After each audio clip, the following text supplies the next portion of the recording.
Olá, sejam bem-vindos ao culto aí dos ateus e agnósticos, ex-crentes e desviados. Hoje a gente tem uma convidada muito especial, que é a Roxana. Ela aí tem um conteúdo sobre ateísmo, né? E ela é bem famosa lá no TikTok. E eu acho que vai ser uma conversa que vai agregar muito. Oi, gente. Olá, estou muito feliz de fazer essa conversa contigo. Acho que vai ser uma conversa, um papo cabeça e não te ouvi. Espero que sim. Tá melhor o áudio? O meu Tá mesmo. melhor o áudio. Então, Roxana, tá acostumada a fazer live? Tô acostumada, mas não aqui no Instagram, mas no TikTok, onde eu tenho mais. Eu tô agora migrando para as outras redes, YouTube e aqui, tentando ficar mais frequente. Isso aí. Então, me conta como que foi essa necessidade sua de fazer conteúdo falando sobre esse tema que é um tanto polêmico para muitas pessoas. E queria que você contasse um pouquinho da sua história, né? E aí a gente vai trocando e quebrando o gelo inicial. Ok. Oi, gente, boa noite, prazer. Eu sou a Rox, eu falo sobre ateísmo, né? E eu vou tentar resumir a minha história porque ela é um pouco longa, eu tenho 24 anos já e eu comecei com essa questão com os meus 17, né? Eu tenho pais pastores desde os meus 12 e até então era algo meio que comum pra mim, eu nunca tinha parado pra questionar. E e aí, quando eu tava lá pros meus 16, eu comecei a ter as minhas primeiras dúvidas e eu não fui bem. Essas dúvidas não foram bem recebidas, então eu deixei pra lá. Mas quando chegou no 17, que eu já tava em um período quase entrando na faculdade, que realmente eu comecei a ter acesso a algumas literaturas e algumas questões pessoais mesmo, em que eu via que a igreja não estava mais fazendo sentido pra mim sobre aquilo que era pregado e sobre os dogmas que eu devia seguir. E aí eu comecei a estudar filosofia mais profundamente, de uma forma um pouco mais academizada e menos do ensino médio, sabe? Aí eu dei de cara com Nietzsche. Não comecem por Nietzsche, tá? Porque é muito, eu acho que é muito forte para você começar nessas coisas. Mas foi justamente aí que furou a bolha, que eu tive a percepção de que eu realmente estava achando que a gota era o oceano.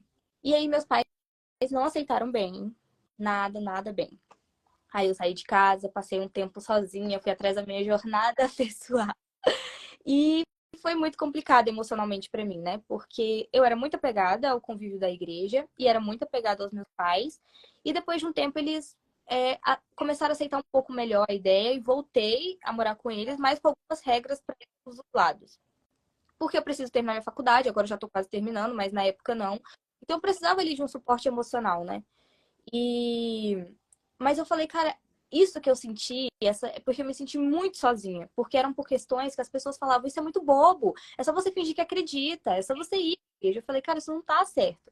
Porque essas são coisas que mexem profundamente comigo, sabe? E eu não me sinto bem naquele ambiente. Eu sempre fui uma pessoa muito política. Mesmo na igreja, eu já fazia parte de alguns coletivos que envolviam questões sociais, né? Educação popular, enfim. E foi onde eu postei, comecei a postar de bobeira no TikTok coisas muito específicas sobre o que um ateu passa. E, tipo, começou a viralizar. E eu falei, cara, eu acho que tem muito mais ateu no mundo do que eu pensava. E sempre nas mensagens, o mesmo sentimento de falar, poxa, eu não tô sozinha. E foi onde eu falei, cara, então eu vou dar as caras nisso e vou começar a falar sobre isso. Obviamente, recebo e recebi muito hate, já perdi duas contas, mas continuo por aí. Resumindo, foi basicamente isso. Sim. E, nossa, eu realmente, assim, a mesma coisa aconteceu comigo, assim, né? Que quando na verdade, eu era pequeno, eu era criança, né? E eu falei para os meus pais que eu era ateu, que eu não acreditava em Deus. E aí eu fiquei assim, cara, a reação deles foi tão pesada comigo, né? Como se fosse o fim do mundo só por não acreditar. E realmente lidando como se eu estivesse morrendo ali, né? Como se eu estivesse indo pro inferno.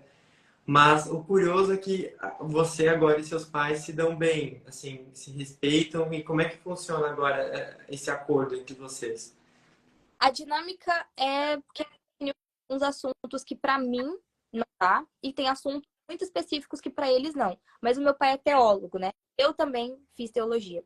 Então a gente decidiu que a gente vai entrar em alguns quando necessário para que a gente consiga conversar. Mas há limites que a gente nunca vai entrar em concordância, então a gente prefere não conversar. E a convivência é boa, sabe? Ela não é perfeita, gente. Eu não vou florear as coisas aqui, até porque muita gente muito jovem me segue e eu falo muito com eles sobre isso também, sobre o cuidado na hora de falar abertamente. Porque o que eu espero, o que eu luto, o que eu procuro fazer é justamente que isso seja normalizado um dia, mas ainda não é, né? Então, se hoje, depois de tudo que eu passei, ainda é difícil, imagina quando você fala assim do nada, né? Religiosa, você dizer que você é ateu é muito pior que qualquer outro contexto, tá? Ele tá para ali com a questão de você falar que é homossexual. E se você fala os dois juntos, então já era para você. E muitas vezes o ateísmo tá muito ligado com essa questão da sexualidade, né? E eles costumam ligar as duas coisas e achar que um é por causa do outro. Então tem que ter muito cuidado, mas hoje a convivência ela é muito mais amena, mas eu tive que me impor com muita força e sozinha, sabe? Eu tive que ter muita cabeça, porque eu perdi um ambiente de conforto que era a igreja ali, que eu não posso negar, que não era perfeito, mas eu estava acostumada. Eu tive que reinventar, sabe? Eu tive que reinventar meu ciclo social, tive que reinventar a forma como me enxergava a vida. E a relação com os meus pais, tive que reinventar isso também. Foi difícil para ambos os lados, mas hoje é ok, é bom. Sim. Uma coisa que eu penso que realmente, né, a gente cresce nesse ambiente onde tem, não sei quando, a partir de que idade que os seus pais, na sua idade que eles viraram pastor, Eu tinha dor. você tinha nascido em 12? Uhum. Ah, então, eu já nasci com os meus pais pastores. Meus pais, eles foram consagrados e eu já nasci mais dentro da igreja. Então, eu não tive experiência fora, né, desse ambiente. Então, para mim, eu pensava assim, cara, o mundo lá fora é terrível, sabe? Sabe aqueles filmes assim que os pais meio que aprisionam a criança dentro de casa? Era mais ou menos isso aqui mentalmente, né? Porque eu achava que tudo que tinha no mundo era horrível, que era pecado, que as pessoas eram devassas, que não existia bondade e que e aí eu estudava numa escola cristã, né, desde pequeno, e aí eu fui sendo cerceado, né? E eu tinha muito medo de sair assim, né? E eu me considero uma pessoa agnóstica, né? Mas acho que, como você falou, a questão da homossexualidade, né? Muitos gays e lésbicas e trans acabam indo pro lado do ateísmo, do agnosticismo, mas eu acho que não o fato da sexualidade é a pulga atrás da orelha, por conta do preconceito, né? Porque aí existe um preconceito e a gente começa a questionar a forma de que ele é feito, né, e praticado pelas pessoas da igreja ou da religião, e a gente acaba questionando aquele ponto e o questionamento vai aumentando, aumentando, aumentando, indo até a razão do problema, que é a Bíblia, né? E aí vem Deus, e aí vem outros fatores. Então eu acho que é por conta disso. Mas realmente, tem o preconceito de ser ateu ou agnóstico, ou uma pessoa sem religião, né?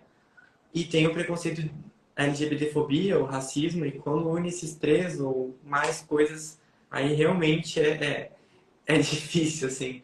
Eu digo assim, para pessoas que são.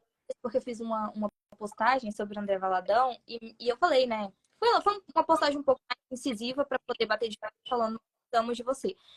Eu não acredito, tá? Que todo homossexual é ateu, mas eu apresento o ateísmo como um caminho de libertação, se assim fizer sentido para você. É muito mais sobre mostrar que o ateísmo é muito diferente do que aquilo que é apresentado para nós. Né? Eu tenho que dar para as pessoas coisas muito banais, tá? Machistas, que nós não temos moral, que nós não temos ética, e parece ridículo assim, mas quando a gente vai analisar, né, que isso é uma coisa importada na nossa cultura, eu vejo o quanto é difícil pra gente que é produtor de conteúdo e o quanto é necessário, porque se não chegar alguém para explicar, isso é falado muitas vezes, que elas são levadas como verdades.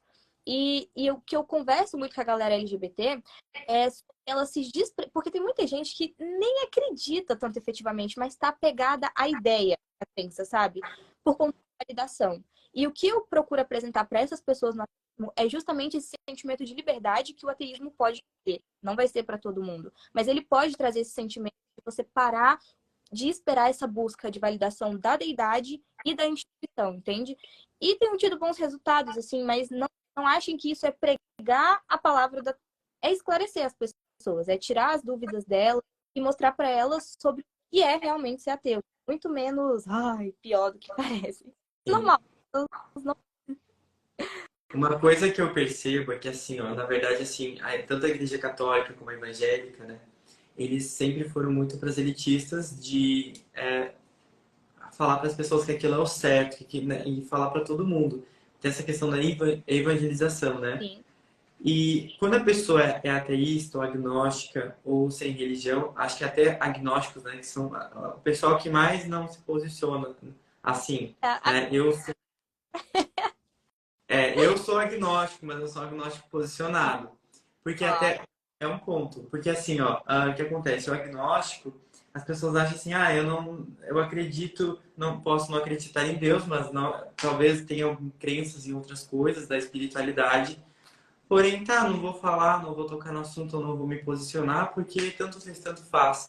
Mas acho que é muito importante a gente falar quem é, né, ateu, agnóstico ou pessoa sem religião, é, falar sobre esse assunto, mas não de forma proselitista ou de forma de tipo assim, você tem que acreditar nisso porque esse é o certo, né? Mas acho que Perdão. indagar o questionamento é muito importante porque a gente tem uma grande parcela, a maioria das pessoas fazendo isso o tempo todo, e as pessoas que são ateus, agnósticos ou sem religião não fazendo nada. E a gente está tornando uma sociedade cada vez mais cheia de crenças, né? E mesmo com a tecnologia e com as inovações, as crenças vão se adaptando para poder explicar, sabe, fenômenos entre outros aspectos. Então, é isso que eu penso, mas eu queria ouvir o seu lado agora. O que eu penso é que o ateísmo e o agnóstico são confundidos como quase iguais. Ou o agnóstico é tratado como o ateu que tem medo. Não, gente. Realmente são agnósticos. E o que eu acho que o agnóstico pode ser útil nessa fala é um estudo que eu tenho feito há um tempo, que é falar sobre a diferença dos ateus e dos irreligiosos, que são pessoas que acreditam em questões transcendentais, mas não têm uma instituição, não têm comportamento dogmático para seguir nada, mas ainda assim têm crença. E esse número de pessoas tem crescido exponencialmente. Então, isso mostra que as instituições têm perdido validade e confiança das pessoas. E o agnosticismo pode mostrar esse caminho para as pessoas, de mostrar que você pode ter a sua crença pessoal, uma crença que é autogerente, mas que não precisa de instituição para validar ela. Então, eu acho que o agnosticismo ele pode ser muito útil nesse sentido, já que o ateísmo é um pouco mais radical nesse sentido de que ele é contra a instituição e ele também rebate o fato da transcendental em si. Então, nós somos diferentes, podemos ser primos, trabalhar juntos nessa questão de... Somos os hereges no geral, mas ainda assim a gente tem as nossas peculiaridades e a forma como cada um vai tratar o seu conteúdo, a sua didática com as pessoas. Não somos iguais. E eu acho que isso é muito interessante, porque eu consigo entender até que ponto a fé é algo reconfortante. Eu respeito isso, sabe? E consigo compreender de onde isso vem.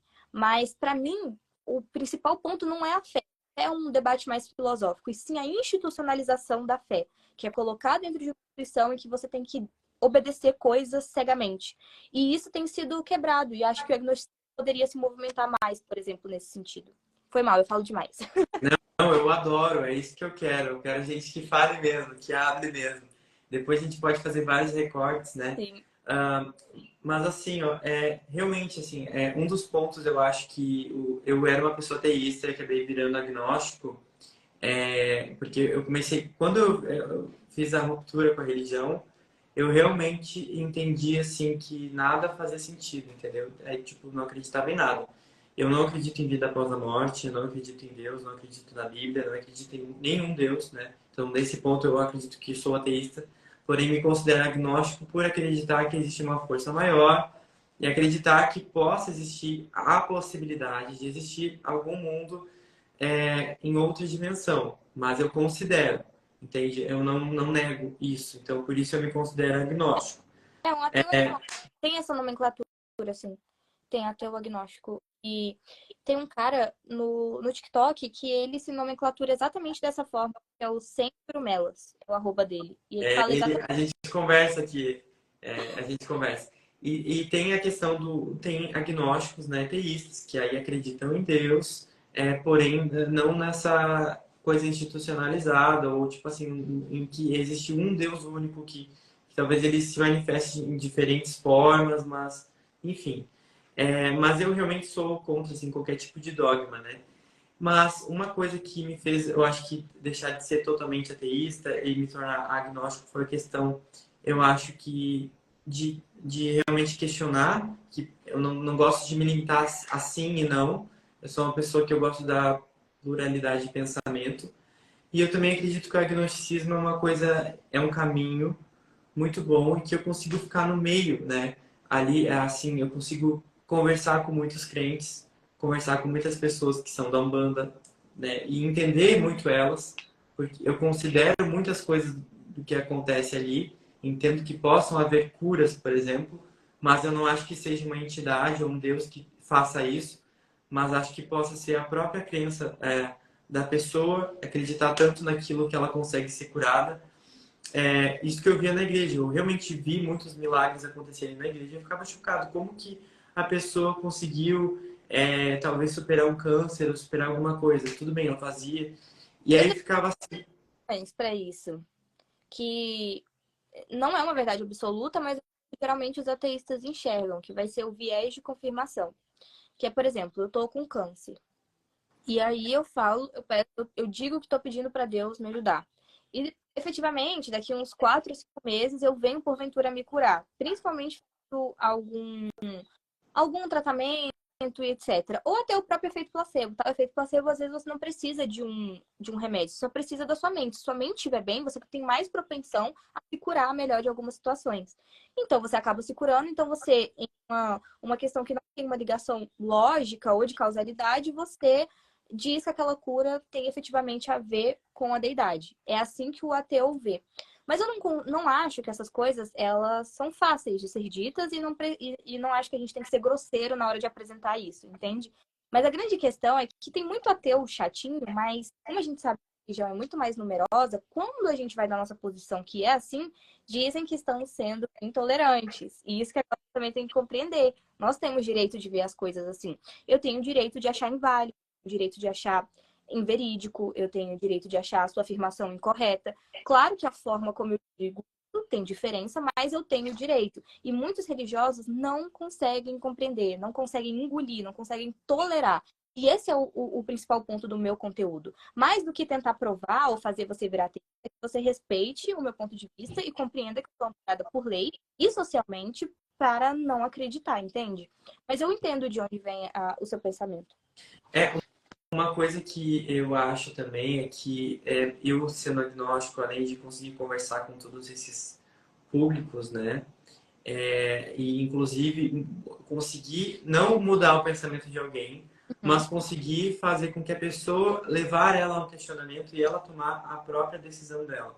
Então eu gosto desse caminho, entende? Porque dentro da igreja a gente é ensinado a ensinar a palavra de Deus, a pessoa acreditar em tudo que a gente acredita. Ela tem que acreditar exatamente que Jesus morreu, voltará. Tá, pode ter algumas diferenças, mas a essência sempre é a mesma, né? E aí, tipo, eu não gostava disso, sabe? Eu ficava pensando assim, cara, só porque a pessoa não acredita. E tem pessoas, e tem outra coisa, né, que até já vi aí algumas notícias, alguns documentários, estudos, enfim, de modo geral, que fala que algumas pessoas têm mais propensão a acreditar, outras nem tanto. E aquelas que realmente não conseguem, porque tem pessoas que de maneira nenhuma elas já têm um cérebro mais, talvez menos emocional e mais racional ainda do que outras, por fatores biológicos ou genéticos. E aí eu fico pensando Eu, como.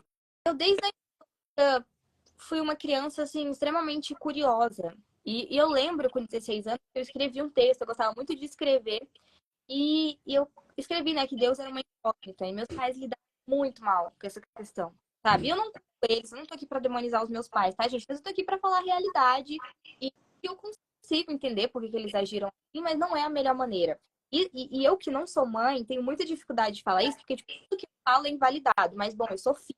E eu compreendo que da mesma maneira que eu não acho que um pai e uma mãe têm que incrustar religião nenhuma na cabeça do filho, nem o ateísmo. Eu acho que tem uma diferença entre você contar e explicar para o seu filho você acredita ou não, e tem diferença de você colocar uma expectativa de que a criança vai ser aquilo. E o quanto é normalizado uma criança com 12, 13 anos, basicamente essa idade, sobre você batizar, sobre você seguir vários ritos, e o quanto é tratado como anormal com 12, 13 anos, você fala, pô, eu não acredito. É, tipo, inadmissível. O meu conteúdo vem da busca de tentar diminuir essa disparidade e essa normalização desse desrespeito, né? Que é um desrespeito, porque a coisa mais básica que a gente tem são as nossas escolhas pessoais, tá? O nosso espaço íntimo, a nossa liberdade de pensamento. E na nossa sociedade brasileira, isso é simplesmente um direito que é violável. E ele deveria ser, em tese, inviolável, mas todos os dias, né? E, tipo assim, eu tenho um e-mail com mais de 800 relatos, tá? De gente falando dos mais tipos diferentes de violência, justificados por questões religiosas. A gente já até apanhou em exorcismo, que foi expulso de casa, que, enfim, as coisas que você consegue aí imaginar, porque o LGBT tem um contexto parecido. E isso não tá legal, isso não tá normal, pode ser tratado com normalidade, até porque se tanta gente sabe que vai sofrer represália por esquerdista, quem garante que as estatísticas estão corretas? Porque se a gente não resolve o problema de falar de ateísmo com normalidade, as pessoas têm vergonha e se sentem retraídas, como que no senso da vida, em uma pesquisa estatística, a gente vai ter certeza se aqueles são os números? Porque eu, Roxana, fazendo conteúdo sobre ateísmo, eu te afirmo que o maior número de pessoas estão dentro de instituições religiosas, entende? Bem complexo. Cortou. O maior número do quê? De ateus estão dentro de instituições religiosas. Assim, obrigados mesmo, sem possibilidade de escolha. Sim. Na verdade, assim, eu também fui uma criança muito questionadora. Eu questionava tudo, tudo, tudo, tudo. Eu sempre fui muito curioso. É... Aí tá o lado agnóstico, né? Só aquariano. Então, pra mim, eu acho que o aquariano, eu me identifico um pouco com o aquário. E o aquariano, ele é muito curioso, né? E eu acredito que eu sou assim, aquariano. Então, assim, desde criança eu ficava questionando por que que a pessoa cai na unção, por que que ele fala em línguas, por que que é assim. Aí eu perguntava pro meu pai, tá, e o que que significa? Tipo, Xarabacanta, Xalamanai, qual é a tradução disso, né? E aí eu perguntava, não, mas é que não tem uma tradução específica. Eu falava, às vezes ficam repetindo a mesma coisa, né? E é sempre a mesma coisa. E aí teve uma vez também, né, que teve um culto de libertação e cura, né? Aí tinha, sabe, aquela que a pessoa levanta as mãos e ela tem uma coluna meio torta? Não sei Uhum. se já viu esse milagre, entre aspas. Aí, tipo, a pessoa tem a mão assim e aí o pastor vai subindo e vai ficando igual, sabe? Aí eu achava, cara, tá só subindo o braço dela, tipo, não tá acontecendo nada em todo mundo. Era neopen- Hã? Era neopentecostal? Na verdade, eu era da igreja quadrangular. Não sei se é neopentecostal, acho que é. Mas basicamente, assim, eles acreditam nessas curas, libertação, tinha cura, assim, nos cultos, assim, né? Mas tinha bastante ensino da palavra também, mas a visão deles era que Jesus cura, Jesus salva, Jesus batiza e Jesus voltará. É o evangelho quadrangular. Então eles têm muito essa questão da cura, né? Porque até a própria fundadora, né, a Aimee, a fundadora da igreja quadrangular, ela fazia, né, eventos, né, lá nos Estados Unidos, uma igreja dos Estados Unidos, e ela, tipo, curava, né, milhões de pessoas, e todo mundo conta até hoje, né? Tipo, o contexto que eu nasci inserida é diferente, né? Meus pais são calvinistas, então eles são bem, assim, ortodoxos. Né? O culto é bem silencioso, não tem, tipo, gritaria, mulheres não pregam. Talvez, olha só, talvez eu acho que seja por isso a nossa diferença de Talvez, conteúdo, porque o teu conteúdo é mais calmo e o meu conteúdo é. talvez, tipo assim, lá mulheres não pregam, mulheres só cuidam de mulheres e crianças, e lá eles não acreditam em nova revelação. E também seguem as cinco solas, né, que é de Calvino, Lutero. Não, 95 teses de Lutero e as cinco solas, que é só a escritura, só a fé. Gente, eu não sou mais crente, eu não tenho obrigação de saber. Só a É, escritura, só a fé, a Bíblia, enfim, são as cinco solas. Então, eles seguem a Bíblia ao pé da letra, né? Então, para eles não existe nova revelação, de tipo, Deus me revelou que vai acontecer tal, tal coisa e culto barulhento não pode. Meu pai usa até gola clerical. Então, eu vi, tipo, é, eu é um católico reformado. Ele só não acredita em padre, em essas coisas, mas tem toda aquela característica mais ortodoxa do catolicismo, né?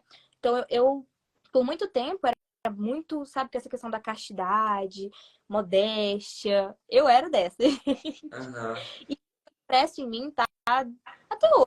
Eu me libertei, muita coisa mudou, mas eu vejo que são resquícios que marcam a gente para sempre. Tem comportamentos, da forma como eu enxergo algumas coisas que ainda depois de 5 anos eu preciso ir lembrando, mesmo sendo tão ativa no ateísmo, para você ver o quanto isso é imprimido, né, na nossa identidade. E o quanto seria melhor se as crianças pudessem ter liberdade para decidir isso, e não que fosse uma coisa incrustada na nossa cabeça. Porque não é legal, tá? Porque eu fazia essas coisas, não é que eu odiava e tal, mas é que eu perdi um pouco de tempo, sabe? Eu poderia fazer outras coisas, ter me dedicado a coisas que eu realmente gostaria de ter naquela época, mas impulsionada a ser aquilo que tinham projetado em cima de mim. E eu acho que isso é a coisa que mais me chateia, porque muita gente jovem me segue e tem esse sentimento, sabe? Mas esse negócio de cura eu nunca presenciei. Então, aí tá, eu acho que tá um ponto, porque, né, tem muitos, assim, até nos Estados Unidos, muitas histórias de milagres, de curas, de pessoas que são curadas. Eu acho que presenciar esses lugares, claro, eu já vi muita coisa baboseira, assim, mas eu realmente vi pessoas, assim, sendo curadas de coisas, assim, né? E eu acho que não só isso, tem outras pessoas que são curadas na espírita, na Umbanda. Isso para mim sempre foi um grande mistério, né? E por isso que eu acho que eu considero que exista algo, eu não sei o que, Uhum. mas de forma alguma seja Deus, né? Não acho que exista Deus ou deuses, né? Então nesse ponto eu sou ateu. Mas eu queria te perguntar, né? Você se vê como uma ateísta, ativista, né? Ou como é que... Porque eu me considero um ativista, né? Primeiramente, né? Fora terminou. Primeiramente LGBT e depois eu me considero um ativista aí em relação a, não sei, a tornar o Estado mais laico possível. E eu acho muito difícil, né, até na nossa política, a gente ter leis que protejam, talvez, essa questão do preconceito com pessoas que não acreditam, que é uma coisa que existe muito. E eu jamais imagino a gente ter, por exemplo, um presidente do Brasil ou algum governador que seja ateu, né? Eu tenho uma estatística sobre isso. E olha, percebam que eu não estou querendo comparar dores. Estou só contando o contexto de quanto o ateísmo é uma coisa demonizada aqui. Primeiro eu vou contar a experiência. Canal. Eu esqueci o nome dele agora. Eu acho que é Teologia Reversa. Se eu não me engano, mas eu passo para você depois. Que o cara vai fazer uma entrevista na rua e pergunta às pessoas para deixar de babar dos filhos dele. Eles escolheriam assassinos ou ateus. As pessoas escolheram assassinos. E também, em um país que é extremamente racista, homofóbico, ainda assim as pessoas colocaram o ateísmo abaixo disso. Então perceba, se você for negro, LGBT e ateu, tudo isso vai potencializando as violências que você pode passar e que ainda em um país que é extremamente problemático em questões raciais e de gênero, o ateísmo ainda entra. Por quê? Porque o fator religioso ele é primordial para a construção, na visão das pessoas, da cultura brasileira. Então, é mais inadmissível todas as outras coisas que eles acham inadmissíveis. Então, só 13% do país votaria em alguém que falasse abertamente que é ateu. Então, assim, como a possibilidade de fazer uma política que não é enviesada se as pessoas estão absurdamente enviesadas nisso? Entende? Que eu, por exemplo, se eu quero me eleger e eu sou ótima naquilo que eu tenho para falar e eu estou ganhando vários votos, a chance disso mudar no momento que eu falar a palavra ateísmo, ela é abissal. E isso não pode ser considerado uma coisa comum, uma coisa normal. Então eu não quero nem que as pessoas, assim, eu acredito por conta de estatísticas também que mostram que quanto mais rico, quanto maior o IDH de um país, mais ateu ele tende a ser, porque as necessidades das pessoas, elas vão sendo diferentes, né? Porque Aí tá um ponto que eu queria te perguntar. É, por exemplo, né, muitos falam assim, não existe ateu quando o avião está caindo, ou, por exemplo, pessoas realmente que, se te faltasse o que comer, tu iria acreditar em Deus. eles Aí, tipo assim, essas situações de doença, de acidente, de vulnerabilidade. Parece que tudo isso a pessoa precisa de uma muleta para acreditar. E realmente é muito difícil passar por esse momento sozinho, sem terceirizar aquilo. Até eu queria saber como que você enxerga isso e depois, pessoalmente, como que você lida. São duas perguntas. É, eu não fico com raiva mais das pessoas. Eu tive a minha raiva, eu tive a minha raiva. Tem gente que me acha, mas eu acho que eu melhorei muito, muito. Porque, tipo, muito teísta me segue, muito teísta gosta de mim. Não concordar com tudo, mas gosta. Mas hoje eu tenho mais sensibilidade de falar com as pessoas e de entender de onde vem esse pensamento, porque a gente mora em um país que é extremamente pobre, desigual. Então, as pessoas, elas só têm aquilo para dar um pouco de alívio mental para elas. Então, acho que fazer esse recorte social é muito importante, tá? Na sensibilidade de entender de onde. Mas quer dizer que você não vá rebater. Tá travando meu áudio? Não, Peraí, para mim não tá. tô falando que tá travando. Melhorou, gente? Não sei. Eu acho que tá de boa. Mas isso não quer dizer. O argumento que eu mais rebato, assim, com a galerinha que é mais academizada, é que o ateísmo é elitista, que tá excluindo a realidade pobre. Gente, mas você tá compreendendo que só as camadas mais altas estão tendo acesso ao ateísmo? Então, eu, que não sou uma menina burguesa nem nada, vou fazer a coisa ser mais didática para eles, entende? Para quem tem menos acesso em relação a isso. Então, eu compreendo de onde vem essa crítica. As pessoas acreditam, mas é porque elas têm esse sentido de recorrer a Deus em um momento de desespero. Mas elas também não conseguem reconhecer que elas estão meio que se rebatendo quando elas fazem isso, porque elas deixam claro que a fé ela é uma válvula de emergência, sabe? Quando você está precisando de algum socorro, então você precisa dele. Então, obviamente, a gente chega à pergunta: e se tivesse tudo bem? E se você não estivesse passando por nenhuma dificuldade, será que seria? Os países mais ricos respondem isso, né? A gente tem a Suécia, que é um dos países mais felizes da Terra, e é um dos países mais ateus do mundo também. Eu não sei se tem uma correlação direta, mas só mostra que a necessidade de Deus parece ir diminuindo conforme a qualidade de vida vai aumentando, né? Mas eu não tô afirmando. Falei que pode ser que sim, né? Sim, mas eu acredito que sim também. Aí tem uma crença, mas eu acho que sim. Porque realmente, né, conforme a pessoa vai talvez enriquecendo, melhorando de vida, ela vai vendo assim, cara, eu não preciso disso, eu tenho possibilidade de conseguir as coisas que eu quero, né? Mas realmente, quando o sistema de saúde é falho, quando a educação não é presente, quando, né, nos falta as coisas, a gente precisa de alguma coisa para segurar. E aí eu queria saber, na sua visão, para essas pessoas, né? O que você recomendaria, tipo assim, para esses momentos difíceis? Um avião caindo, como que seria a tua reação? Olha, isso aí é o que eu digo. Ateu não tem obrigação de estudar, mas é óbvio que ele cuide da cabeça dele. Essa conversa tem lá no TikTok com a galera que é jovem, de não acreditar que você vai virar ateísta, vai virar uma maravilha. Tem muitas coisas boas, você se liberta de muitas questões. Mas quando eu me tornei ateísta, gente, eu fiquei uns 4 ou 5 meses com um buraco existencial. Porque eu retirei tudo que tinha em mim, que eu tinha levado anos da minha infância para construir como verdade. Então eu me senti sozinha, eu senti um pouco.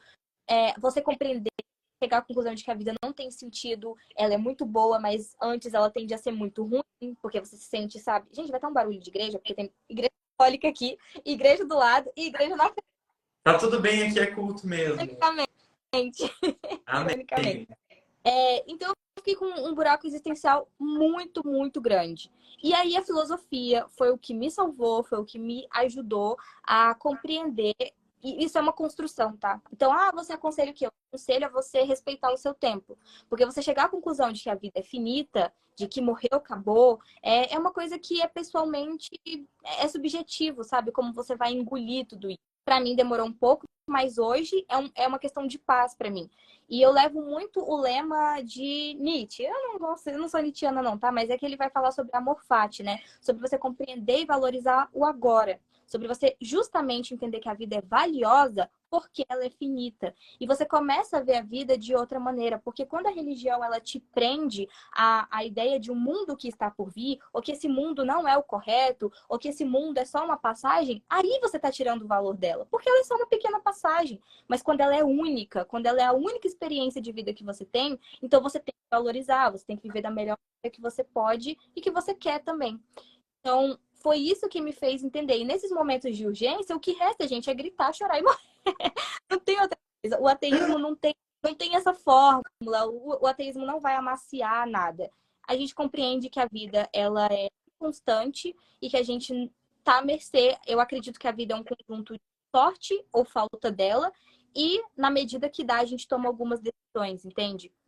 E entender que a gente está à mercê da existência é o que quebra com o nosso ego também. De se compreender como só uma parte da natureza e não a dona dela. De se compreender como só mais um animal, que tem formas específicas de se É, comunicar, relacionar, e não como um ser superior, o dono da Terra. E aí você entende a sua pequeneza. E nisso você compreende que você não é tão importante assim. E que no fim isso é bom também, porque, olha, se uma deidade que me cria, quem tem sentido é a deidade e não eu. Mas a partir do momento em que eu estou no mundo como indivíduo, aí sim eu posso dar da minha própria vida. Filosofei bastante assim, mas é só para explicar mais ou menos de onde vai a minha linha de pensamento, a minha filosofia de vida. E é mais ou menos por aí. Mas é construção. Cada um vai ter seu tempo e não sempre vai ser assim. Geralmente a galera tem a ideia de que sair da igreja vai ser imediatamente um sentimento de libertação. Sempre. Às vezes vai doer bastante, tá? Eu, para mim, muitas coisas. Eu perdi pessoas, perdi um ambiente de conforto emocional, mas eu ganhei outro. Hoje eu tenho um monte de amigos, as coisas se restabeleceram, mas leva tempo, né? é, E o meu estude filosofia. Acho que é o melhor conselho que eu posso dar. quando eu saí assim do sistema religioso, né? Na verdade, eu comecei a questionar muitas coisas. É, comecei a ler bastante, comecei a ver pregações. Cara, eu não tava mais acreditando, tava tipo, realmente perdendo a minha fé. Eu tava duvidando de tudo. Tava lendo a Bíblia, eu lia, ia pro culto, e eu até cantava na igreja, Eu, né? E aí, e aí gente, como é que ele, eu ficava. ele Como? cuida de, ele canta no louvor, ele cuida dos jovens, não é? É, o filho do pastor é tudo isso, né? Cara, eu, tipo assim, eu tava lá cantando, pensando na letra que eu tava cantando e pensando, tá, mas será? Aí eu ouvi a pregação do meu pai, questionava tudo do início ao fim, eu me sentia mal, assim, ó, um aperto no meu peito de, tipo, eu estar naquele lugar e eu não acreditar, sabe, naquilo.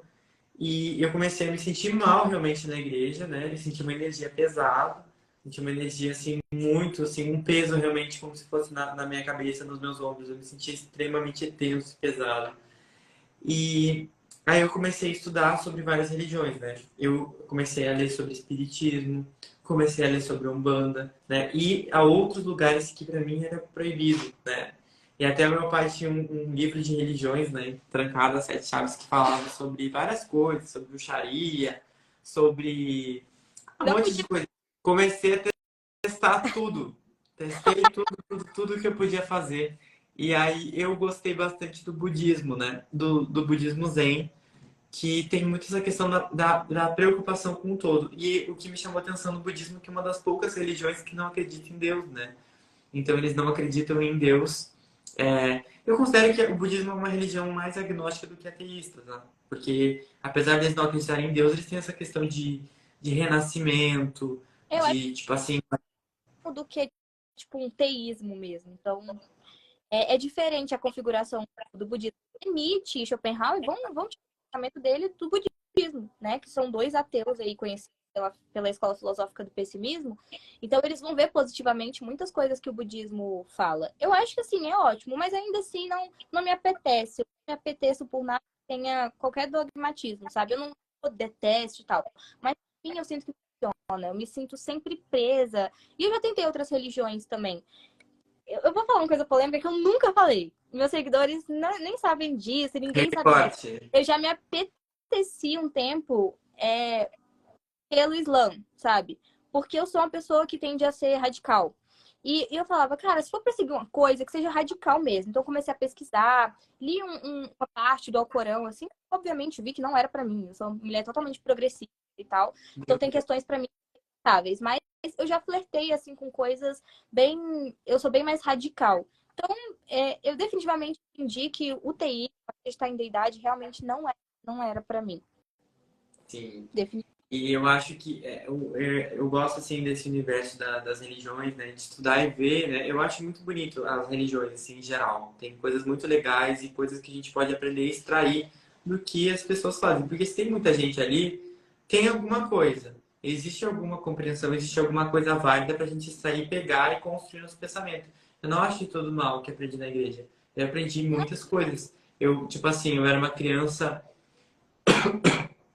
que eu tinha muita facilidade de falar em público, porque desde pequeno eu fui criado num ambiente que me permitia eu falar, aí eu não tenho vergonha de falar, de conversar, e ter essa coisa assim de também o fato de ser filho de pastor, de estar sempre inovando, tem que encher a igreja, tem que fazer o culto acontecer, né? A ter essa capacidade de resolução de problemas rápidos, né? E de estar sempre se reinventando. Eu acho que a igreja evangélica me ensinou muito isso na prática.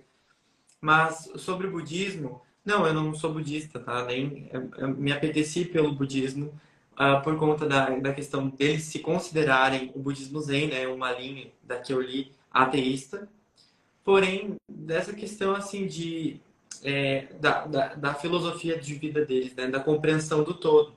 E eu antes, quando eu era evangélico, cristão evangélico, eu tinha uma compreensão muito individualizada sobre a minha existência e acho que totalizada em relação a Deus. Então, Deus era meu tudo, o céu era tudo, e eu estou aqui na Terra fazendo a minha jornada. Não é a jornada dos outros, é a minha jornada pessoal, salvação individual. Então, tudo isso, né, que a gente vai aprendendo, até são ferramentas aí do capitalismo. E eu também me considerava uma pessoa extremamente capitalista dentro da igreja. Eu, de forma alguma, poderia comunismo, esquerdismo, isso aí é tudo no mesmo no pacote. E quando eu saí, né, eu comecei, aí eu vi a questão da compreensão do todo. Afeta uma a outra. Tem muito disso também. Tem muita gente de esquerda que não gosta, tá, do meu conteúdo. Que falam que isso afasta o proletariado, que a maioria das pessoas são religiosas, mas eu não consigo ver dessa maneira, não consigo concordar, já bati o pé e falei que vou continuar com o meu conteúdo, porque eu acredito que a classe trabalhadora pode ser idiotizada, ela não pode ser tratada como alguém que pode receber algo novo, de alguém que não possa ser trazida a nova. Precisa ser didático, cuidadoso, possível, mas assim, da mesma forma que nessa questão, eu entendo que a religião ela pode ser muito política, porque por mais que a igreja brasileira ela tenha uma certa aversão à esquerda, ela também tem a, né, progressista tem crescido, a galera de esquerda assim, cristã tem se movimentado e crescido nas redes, então ela pode ser útil porque ela consegue agrupar melhor as pessoas por uma motivação. Mas eu vejo que o ateísmo, o ceticismo também tem a mesma coisa, porque muitas das pessoas que eu conheço mudaram seu viés político depois de sair do ambiente religioso. E foi muito mais fácil, foi meio que imediato, sabe? Você consegue perceber que que esse olhar individualizado, e o que você falou foi perfeito, porque é como se. É meio que a história de Jó, né? Tipo, a história dele é a central e parece que tem seres humanos em volta que são tipo coadjuvantes para corroborar para a história dele, sabe? Tipo, então mata a pessoa, revive a pessoa, faz aquilo pro personagem principal.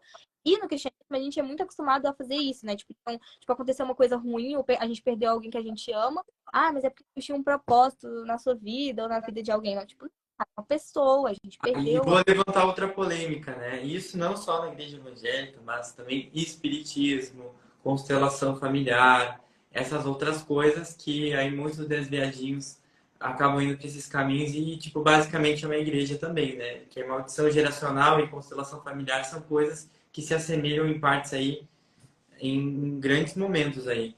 Então é. Os místicos não gostam de mim, porque, tipo assim, eu não concordo com o ateísmo cristão que vive de criticar só o Deus cristão. Não. Eu não acho que eu tô aqui como uma história para criticar todo mundo, mas eu tô aqui para questionar.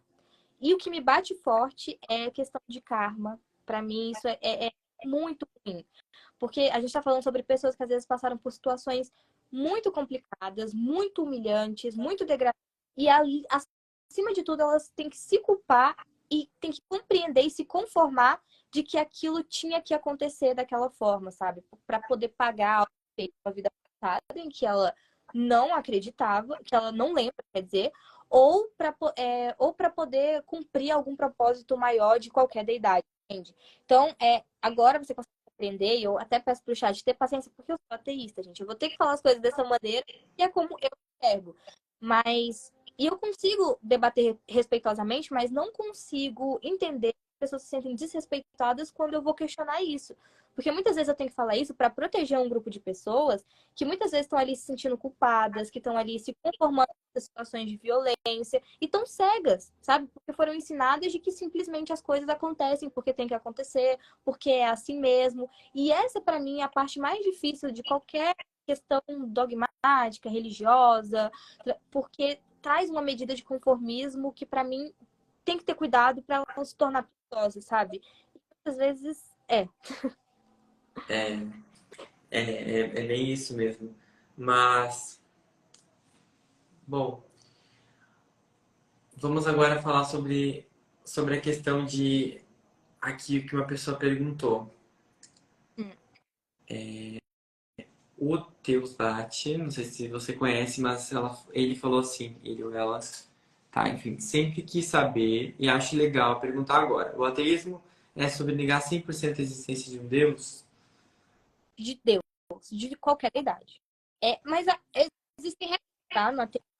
Tem ateístas que vão rebater essa ideia e falam sobre rebater um Deus local, sobre você rebater só a deidade que você encontrou, porque para você não cair numa visão, sei lá, né, ocidentalizada. Mas Deus, e é o que eu até então, se eu rebato qualquer ideia de deidade, porque qualquer deidade vai ver algumas questões sobre criacionismo que rebatem com aquilo que eu levo como verdade. Então, eu rebato até então qualquer verdade, mas não são todos os ateus, tá?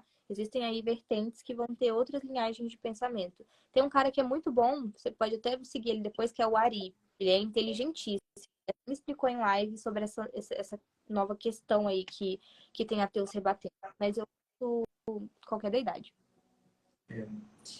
Eu falo bastante do cristianismo, né, principalmente evangélico. Não só do cristianismo evangélico, mas acho que todas as religiões cristãs, fora a católica, porque acho que é bem diferente. Acho que até em grandes momentos aí nós temos a questão da testemunha de Jeová, Mormon e a evangélica se assimilarem em bastante coisa. E a evangélica fica bem distante desses movimentos, né?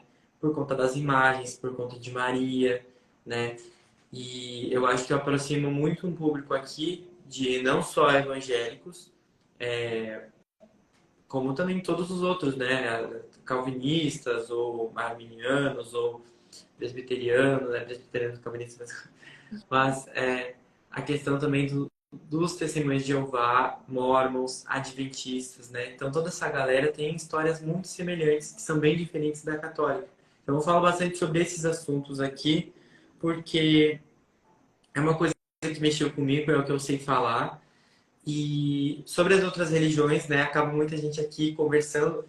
E também a questão de eu não tocar muito no assunto relacionado a fora desse meio, o escopo evangélico cristão, é que os umbandistas, os místicos, esse povo também é recriminado. E aí eu lido com esse preconceito também, que essas pessoas sofrem da igreja evangélica. Porque eu acho que diferente da católica, hoje em dia, pelo que eu presencio, talvez seja por conta da minha experiência pessoal, mas o que eu experiencio é que os evangélicos são muito mais fervorosos, ativos, incisivos com os preconceitos do que os Olha, católicos. Ultimamente, assim, né? O que eu vejo, porque os católicos são meio adormecidos em muitos. não. Existe uma linhagem, a gente pode até conversar sobre isso depois. Eu tô fazendo um canal no YouTube, eu posso passar para vocês, e aí a gente volta e você vai pro meu canal para eu conversar com você. Que são os Red Threads, né? Tomistas. Eles vão pela linhagem de São Tomás de Aquino.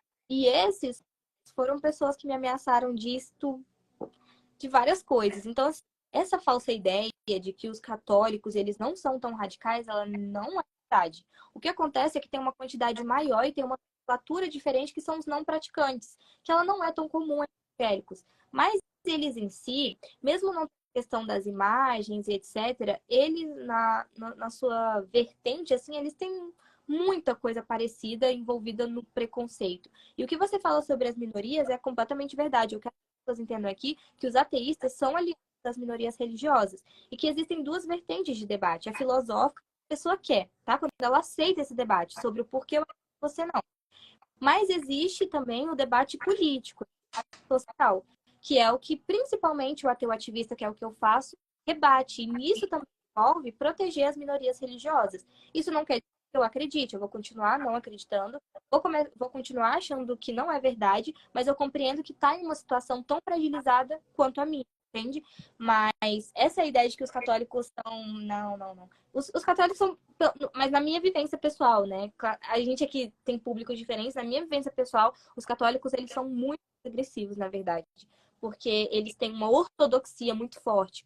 Então, não é que é todo católico, mas a parte que é do catolicismo é radical mesmo. Com ela, tipo, não tem nenhum. Você não tem noção dos absurdos Não. que eles falam. Eles flertam com grupos nacionalistas, integralistas, neonazistas, abertamente. A coisa é bem, bem complexa, mas isso é bem mais lá no TikTok. Tem gente jovem, influenciável.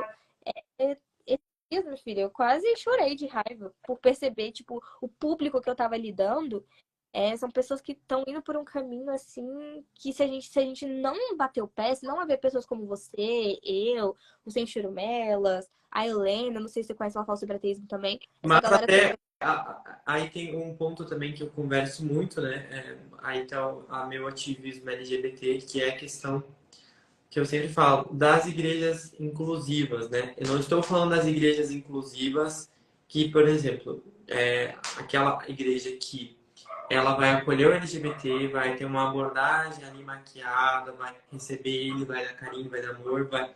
mas no fundo, depois de uns 3 anos, 5 anos, vai querer converter ele para ele se tornar hétero. Não estou falando dessa, estou falando daquelas que realmente aceitam que existem, que é uma minoria, porém, eles isso, igrejas que são aí formadas por mais pessoas de esquerda, né? E aí tem a questão dos militantes, né?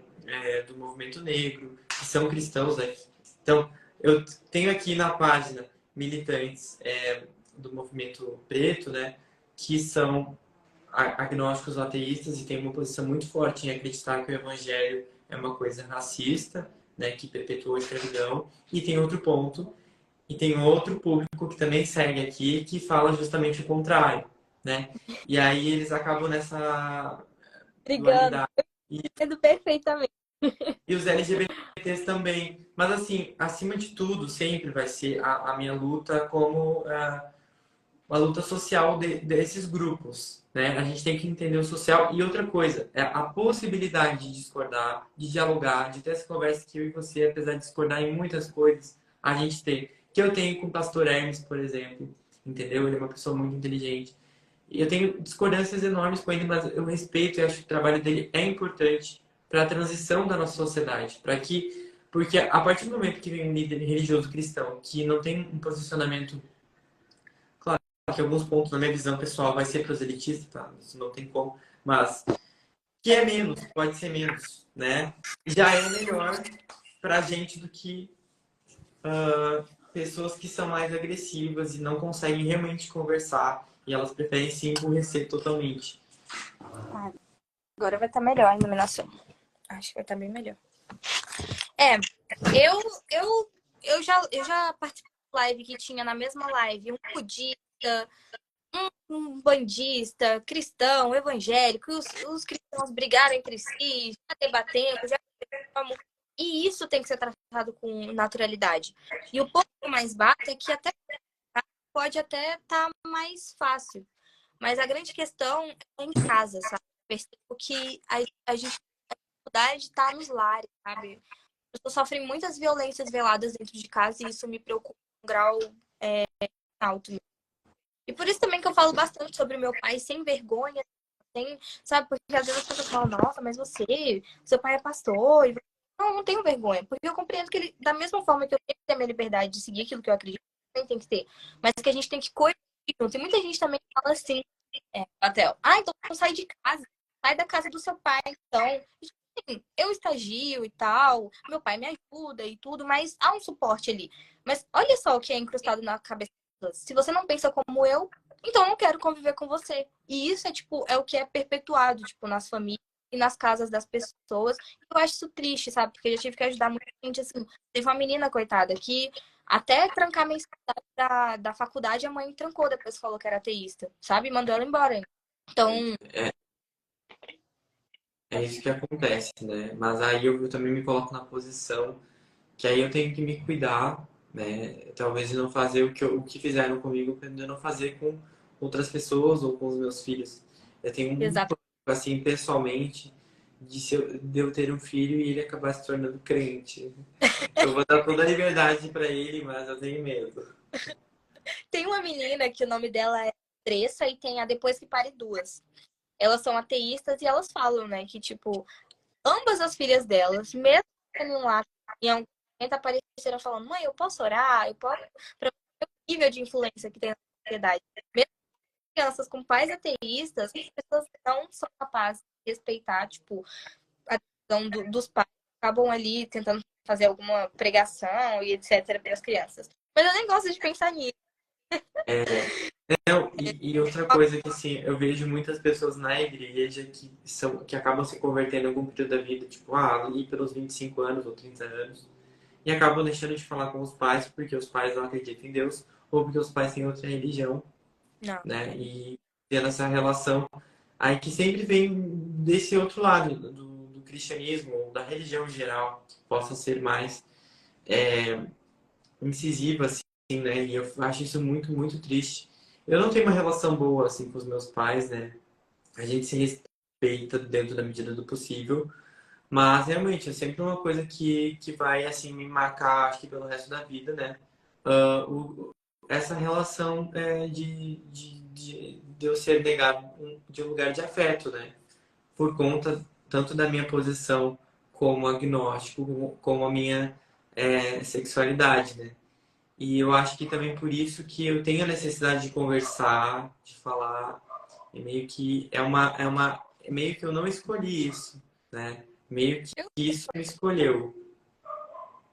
eu sei como é que é, porque eu comecei a produzir conteúdo falando, vai, ninguém vai prestar atenção nisso, porque ninguém é ateísta, então, tipo, mas eu me sentia só e é um peso que eu carrego até hoje, que é, tipo, eu já tô da religião, eu compreendo que não é isso que eu quero, que eu não acredito, mas porque eu sei o que, por exemplo, meu pai escuta sobre eu não ser cristã, né? Porque mesmo sendo uma boa filha e tal, o fato de eu não ser meio que fragiliza ele faz, entende? E a gente fica, tipo, refém do que os nossos pais escolheram como se a gente tivesse essa obrigação. E quando a gente sai disso, mesmo que sai, existe esse peso dessa culpa. E quando as pessoas escutam a gente falando sobre isso, elas vão levar, ai, que drama, ai, que não sei o quê. Gente, são coisas que afetam o nosso dia a dia, afeta quem a gente é, afeta a nossa família.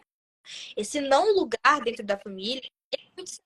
Você fica impedido de falar, pensa, você fica olhada de uma forma diferente e você que as coisas sejam assim deveria ser o correto, né? Mas as pessoas estarão na cabeça delas de que o normal é não, você tá errado, pronto, acabou, que para elas todas as pessoas, o que mais acontece é muitos cristãos ironizarem, falar, ai, parece ateu, ninguém liga para ateu no Brasil, não. Não acontece, não, isso é invenção sua. Por quê? Porque não afeta elas não conseguem ver, então não. E eu fico muito feliz, assim, que eu tenha encontrado esse grupo de pessoas, porque essa solidão dentro da nossa própria família é muito, muito triste. E você tem pelo menos um mínimo de acolhimento nas redes sociais. É porque, tipo, eu não falo só de coisa séria, eu faço memes, sabe? Eu percebi que até memes, coisas básicas, não tem, até atrás não tinha pra ter. Então você incluir as pessoas, fazem parte da sociedade, o que elas Não, e sentem, tem páginas de ateus que são muito ruins, né? Que eu fico então, assim, meu... muito ruim, Nossa, eu fico assim, gente, vamos ser mais criativa, Lô. muito É, ruim. Meio Facebook, assim, né? Porque também tem uma galera que é muito mais velha do que a gente, que é ateísta. Ou é muito velha, ou é muito, muito jovem. Tá nesses extremos, assim, o ateísmo. é, não, mas é realmente assim, uma das necessidades de eu abrir essa página foi eu não gostar dos memes que eu via, não gostar das coisas que eu via, da percepção do olhar das pessoas. Eu ficava, cara, esse olhar assim é muito nada a ver, sabe? A gente fala, claro, que idade você tem? Tenho 24. Então, eu tenho 23. Então, a gente está na mesma geração. Acho que a nossa geração, talvez nos anos aí 2000, não existia nada, né? A gente está conversando com essa galera que também eu também converso com muitos adolescentes, mais jovens do que eu, pessoas mais velhas. E, e realmente estava faltando, sabe, conteúdo e coisas que falem sobre isso. E a gente está passando por uma transição na sociedade, né? E a gente tem que preparar o terreno para que essas crianças, esses adolescentes tenham mais liberdade e talvez não sofram aquilo que a gente sofreu sozinhos, né? Talvez vão sofrer, mas que eles tenham a oportunidade e o apoio de uma rede, né, maior, né? Assim como talvez a comunidade LGBT acolhe, essa comunidade de ex-crentes precisa se unir, né? Acima de tudo, é isso que eu sempre promovo, que a gente se una, a gente se ajude, porque a gente precisa um dos outros, porque a gente tem as mesmas dores, os mesmos traumas, as mesmas coisas, independente de que caminho a gente for tomar, se vai ser espírita, se vai ser agnóstico, se vai ser ateu, se vai ser budista, ou vai para o lado místico, sempre são coisas que a gente passa que são semelhantes. Agora, a forma que a gente vai lidar com isso é diferente, cada um vai ter, mas a gente precisa se ajudar, né? Eu concordo. E isso faz a gente ter mais visibilidade, e isso acaba indo para o plano científico, porque se um sociólogo importante observa que as pessoas estão querendo ser ouvidas, obviamente vai querer fazer. Fernando Mesadri fez um estudo 19 sobre a identidade do artista. Mas, assim, é um dos poucos que ainda conseguiram fazer um estudo mais aprofundado sobre quem é o ateu no Brasil. Não sabe direito. Porque as pessoas morrem de medo de se afirmar enquanto ateístas. Só que a gente, em 2010 foi o último censo que aconteceu sobre religião. E aí vieram os católicos, os evangélicos e os sem religião. Só que o sem religião, nessa época, não era dividido entre ateus, agnósticos e pessoas que acreditavam em alguma coisa, mas não tinha. Era tudo junto. E depois disso vieram as minorias religiosas, então a gente não é tão pouco. A gente está no terceiro lugar do ranking em 2010, em um ambiente que a coisa era pior do que o próximo censo está sendo feito para sair para eu ver como é que tá essa quantidade. E animar as pessoas a estarem orgulhosas, né? O meu bordão é Oi, herege. Por quê? Porque foi a coisa que eu mais nada na minha vida toda. E, tipo, ser chamado de herege é, tipo assim, motivo de vergonha. E eu fiz meio que uma subversão, entendeu? Porque o sentido de herege é você se opor a qualquer tipo de autoridade religiosa. Se você transformar isso em orgulho, você tira a possibilidade da pessoa te ofender, entende? Então eu tô É criando aí igual os desviados. uma A mesma geração coisa. de hereges. Aqui também foi a mesma coisa que eu fiz, né? Porque eu peguei a ideia do gay, né? O gay queer, né? Enfim, até travesti são palavras que eram marginalizadas, que eram tidas como feias. E aí a comunidade acabou ressignificando, né? E é o que eu faço, é o que eu pensei quando eu bolei o nome Desviados, né? Porque eu já era chamado pela minha família e pela igreja, o filho do pastor é desviado. E aí eu fiz uma brincadeira, né? Viado com desviado, aí tem o nome aí, desviado, né? Com Y. Tem que fazer camiseta, poxa. Não, a gente tem que fazer assim, ó, a gente vai fazer o evento, né, também. E a gente agora está pensando, né, em relação a como a gente vai conseguir unir toda essa galera, né, presencialmente, como que a gente pode fazer, se conhecer pessoalmente, né. Eu quero muito conhecer você, entre outras pessoas do mundo, né, aí do Brasil. Acho que seria muito legal a gente conhecer e fazer um evento juntos, e, Eu acho que o sabe? mais legal que você promove e a gente tem que promover isso é compreender que muitas coisas são bater de frente, são um ataque porque precisam, mas que muita coisa tem a ver com nós para nós. Tipo isso aqui, entende? Porque o teísta, ele tem uma visão tão egoísta, às vezes, tão egocentista, que ele acha que isso que ele está fazendo tem a ver com querer desrespeitar eles, mas não. Eu falo muito lá no conteúdo também que coisas que eu faço é para os meus, é pra gente se conectar um com os outros, pra gente viver nossa vida e rir, tá? E ficar só nessa mente, ficar rebatendo o outro lado. Porque o outro É, lado também é muito é exaustivo, mas e eu acho que a gente investir em se apoiar, em se ajudar, em se divertir, é também muito agregador, é mais inteligente, bastante útil. É genial, eu adorei. e qual é a sua motivação? O que te motiva a criar conteúdo, assim? Sabendo que a gente não ganha nada com isso.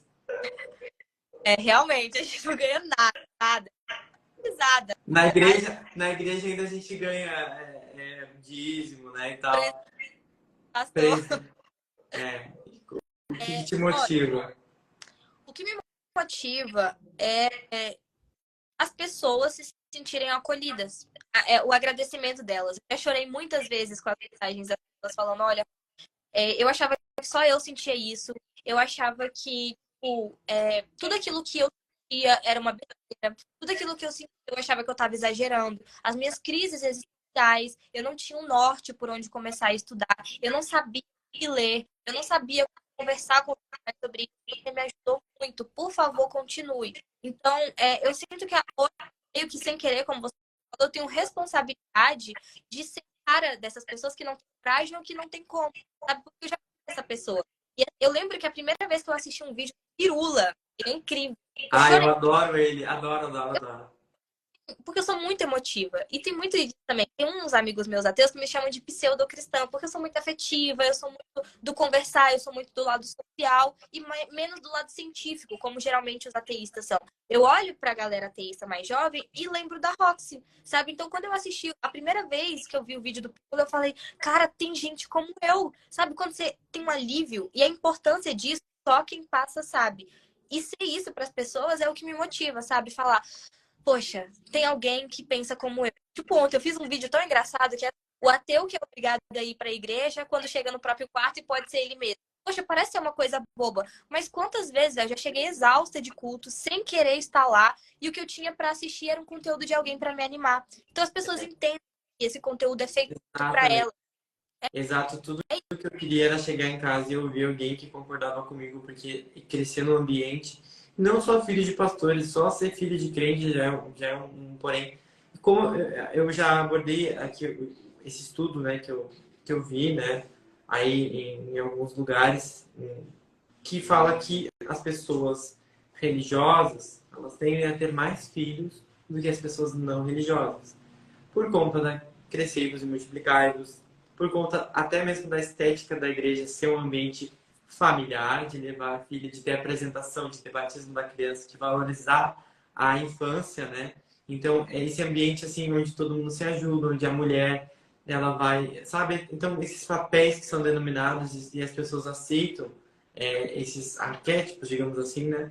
De papéis. Então, isso permite que as pessoas tenham e queiram ter mais filhos. Então, nós temos aí uma geração de muitas crianças, ainda hoje, que vão crescer e vão ter pais cristãos, né? E vão talvez irem para escolas cristãs e vão só ter contato com pessoas cristãs e vão viver nessa bolha, né? E aí? E o momento que elas se descobrirem que elas não acreditam tanto naquilo, como que vai ser, né? E tipo assim, essa galera tá se radicalizando, sabe? Mas é uma galera pro homeschooling, né? Que é ter aula em casa. Então, para você ter o nível, eles falam muito sobre doutrinação, né? Mas não é que eles odeiam doutrinação, eles odeiam qualquer doutrinação que não seja a dele.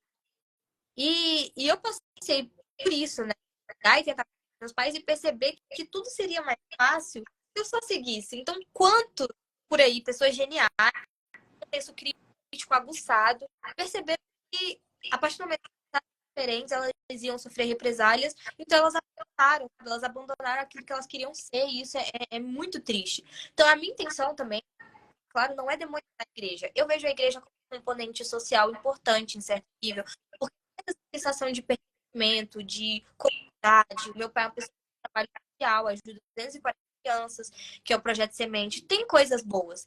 Mas o grande problema, para mim, da religião é não poder apontar as coisas, né? Querer se apresentar como uma instituição, uma questão perfeita, que não é, que tem problemas históricos que se desdobram hoje, tem problemas modernos.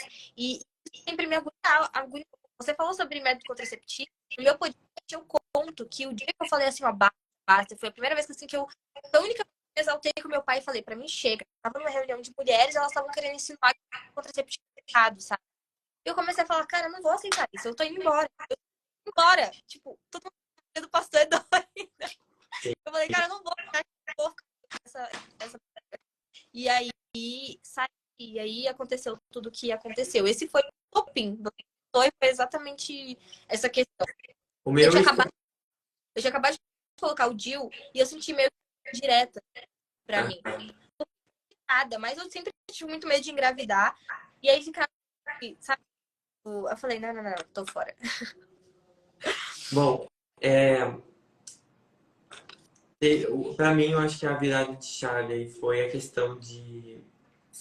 Eu já estava questionando muita coisa, já estava completamente infeliz, né? E eu me sentia forçado a participar das coisas, né? Uma pressão social que, tipo assim, ninguém está te obrigando, mas no fundo estão, né?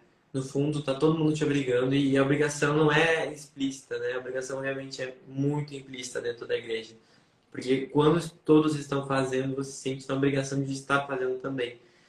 E aí, eu estava em Honduras, né, viajando com a igreja, com a equipe de louvor. A gente foi ministrar em uma igreja de Honduras, uma mega igreja, com 2.000 pessoas, 2.000 membros, por aí, tá? E o culto, a igreja estava lotada, né?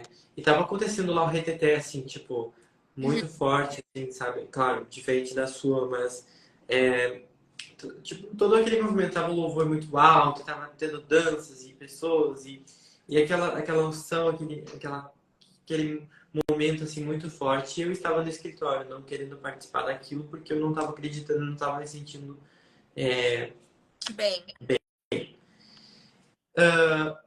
Aí tá, passou esse momento e meu pai foi pregar, né?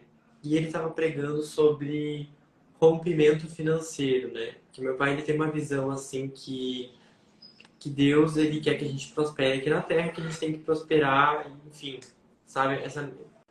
Ele não considera a teologia da prosperidade, né? Mas a minha visão é um pouco essa questão, né?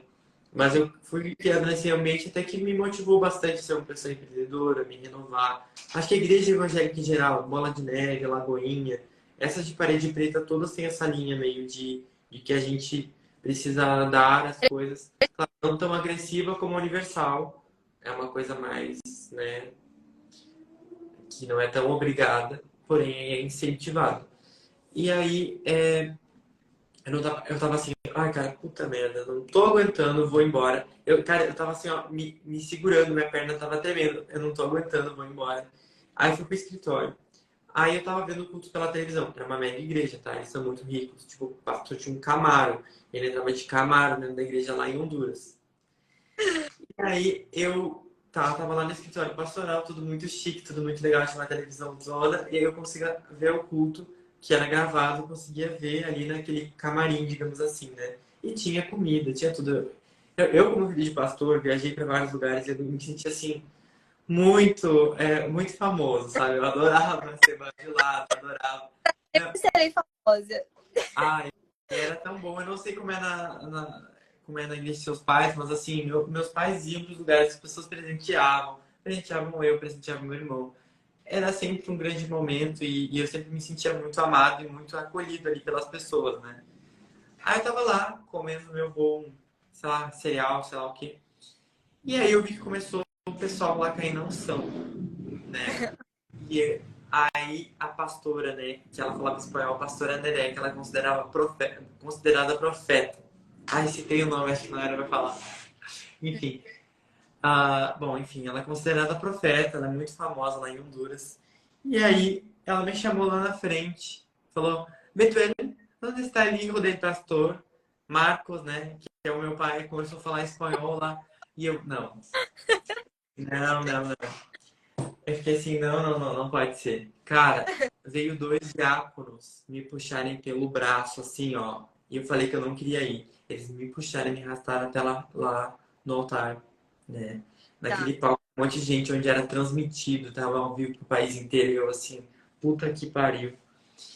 E ela me fez, ela botou a mão aqui na minha cabeça, né, assim, e ela ficava assim, tentando, eu tava me segurando. Só que assim, ó, por respeito ao meu pai, por não envergonhar ele, eu caí na unção, na frente de toda aquela galera, assim, eu tive que fazer isso. Porque imagina, tá todo mundo esperando que eu caísse. Se eu não caísse, eu sou endemoniado, entendeu? Porque eu tenho que cair. Porque eu tenho que cair na unção, porque eu... Véi, aí eu caí, então só que eu caí assim, tipo, eu tava com uma cara de deboche, tava assim pra ela, sabe? Debochando, sabe? Eu vou cair daqui, eu tenho até gravado, eu vou soltar, eu tenho uma música tenho uma música que eu vou fazer só com os vídeos. Ela me fez eu cair, ela viu que eu tava meio durinho ali, que eu não queria cair. Ela fez os diáconos me levantarem de novo e ela soprou na minha cara. Ela soprou na minha cara pra eu cair novamente. Então, assim, foi o ápice da humilhação. E eu estava em Honduras, no outro lado do país, e eu estava me sentindo tão mal que eu falei assim, eu quero voltar pro Brasil agora. Eu tinha que esperar ainda uma semana para poder voltar, porque eu ia ficar 2 semanas. Isso foi na metade da viagem. Então, imagina, eu tive que passar uma semana naquele país, completamente infeliz, mal, longe dos meus amigos. Eu não tinha socorro nenhum. Tava preso naquela porra. E ali para mim foi o ápice, sabe? E aí vinham pastores falar comigo, tentar me convencer e orar por mim. Aconselhadores. Isso aí é coisa que sempre tem na igreja. Teve uma situação comigo também que eu sempre fui uma menina muito calma, muito obediente, muito complacente, abaixava a cabeça pra tudo. Mas aí nos meus 17 eu despiroquei, Micael, eu cansei de mandar todo mundo. E o que aconteceu? Eu tinha um Twitter fechado. A menina fake entrou no meu Twitter e ela tinha falado a favor do aborto. Ela printou, mandou pro meu pai Meu em Deus. casa, meu cara daquele tamanho, falou um monte de coisa, brigou. Quando chegou no domingo, ela nem olhou na minha cara, ficou fugindo de mim, sabe? Depois eu cheguei, eu falei tanta coisa pra ela, meu pai falou, o que que tá acontecendo com essa menina? Eu falei, você é muito fofoqueira da sua vida. Véi, eu falei tudo. Aí eu, meu Deus, a Roxana, ela sempre foi tão doce e tal. Só que, tipo assim, não consegue. Como filho de pastor, eu acho é muito bom conversar com você, porque a gente consegue entender que tem coisas que só a gente vai entender. Porque só entendem quanto ex-cristãos e coisas que só como filhos de pastor vão entender. Porque a pressão ela é muito maior sobre você ser feito, sobre você ser as pessoas do projeto, sobre você ter espaço para conversar. Porque se você vai desabafar para as pessoas, as coisas vão chegar até o seu pai. Então você não pode desabafar com quem é do mundo, porque as pessoas não prestam, não sei o quê. E você tem espaço de diálogo dentro da igreja. Tem que manter, né, a imagem. E eu acho isso uma coisa assim, tem vários graus, porque a gente não pode escolher. Né? A gente tava com ainda que a gente ia fazer. Até um vídeo que você postou exatamente aquilo. Passo para decidir o que a gente quer ter. Eu que imposto isso e eu comecei a reagir, né? E depois também foi para água abaixo, porque o meu pavio foi ficando curto, que eu descobri o poder de dizer não. É, Nesse dia, cara, cuida da nossa vida. assim, pra mim, esse dia que eu te comentei, pra mim foi assim o ápice. Eu falei assim, eu nunca mais vou pisar numa igreja, né? Nunca, e realmente eu não pisei, eu nunca mais entrei numa igreja. Foi em 2020, janeiro de 2020, muito recente. Mas eu decidi, não, ali foi o ápice pra mim de humilhação de tudo, né? É, velho, a Mas falta de respeito pelo espaço pessoal, né? Parece que não tem, parece que você perde isso. Eu acho que é a coisa mais legal, assim, eu acho, mesmo, porque aonde tiver dois ateus, vão ter três opiniões. Todo mundo tá livre para pensar diferente, para ter filosofias diferentes. E, e a falta disso na igreja. E sempre que eu apresentava questionamentos, parecia que eu estava incomodando, parecia que eu estava sendo um peso, sabe? E muitas pessoas não querem nem ser ateístas agnósticas. Elas querem continuar sendo cristãs, mas elas querem poder falar abertamente os questionamentos delas, as discussões delas, e não há espaço para isso. É basicamente como ah, você não concorda, então vai embora. Tem também. E muitas pessoas ficam perdidas, porque elas querem, elas não são ateias. E elas se sentem desamparadas, né? E a galera que também tem dúvidas em questão à homossexualidade assim, pronto, é doloroso. e como é que foi? Assim, ó, na minha família tem outro ponto, né? Que assim, os meus avós, o meu avô, por parte de pai, ele também fez teologia e acabou, né, sendo consagrado pastor. O meu outro avô, ele teve uma igreja também.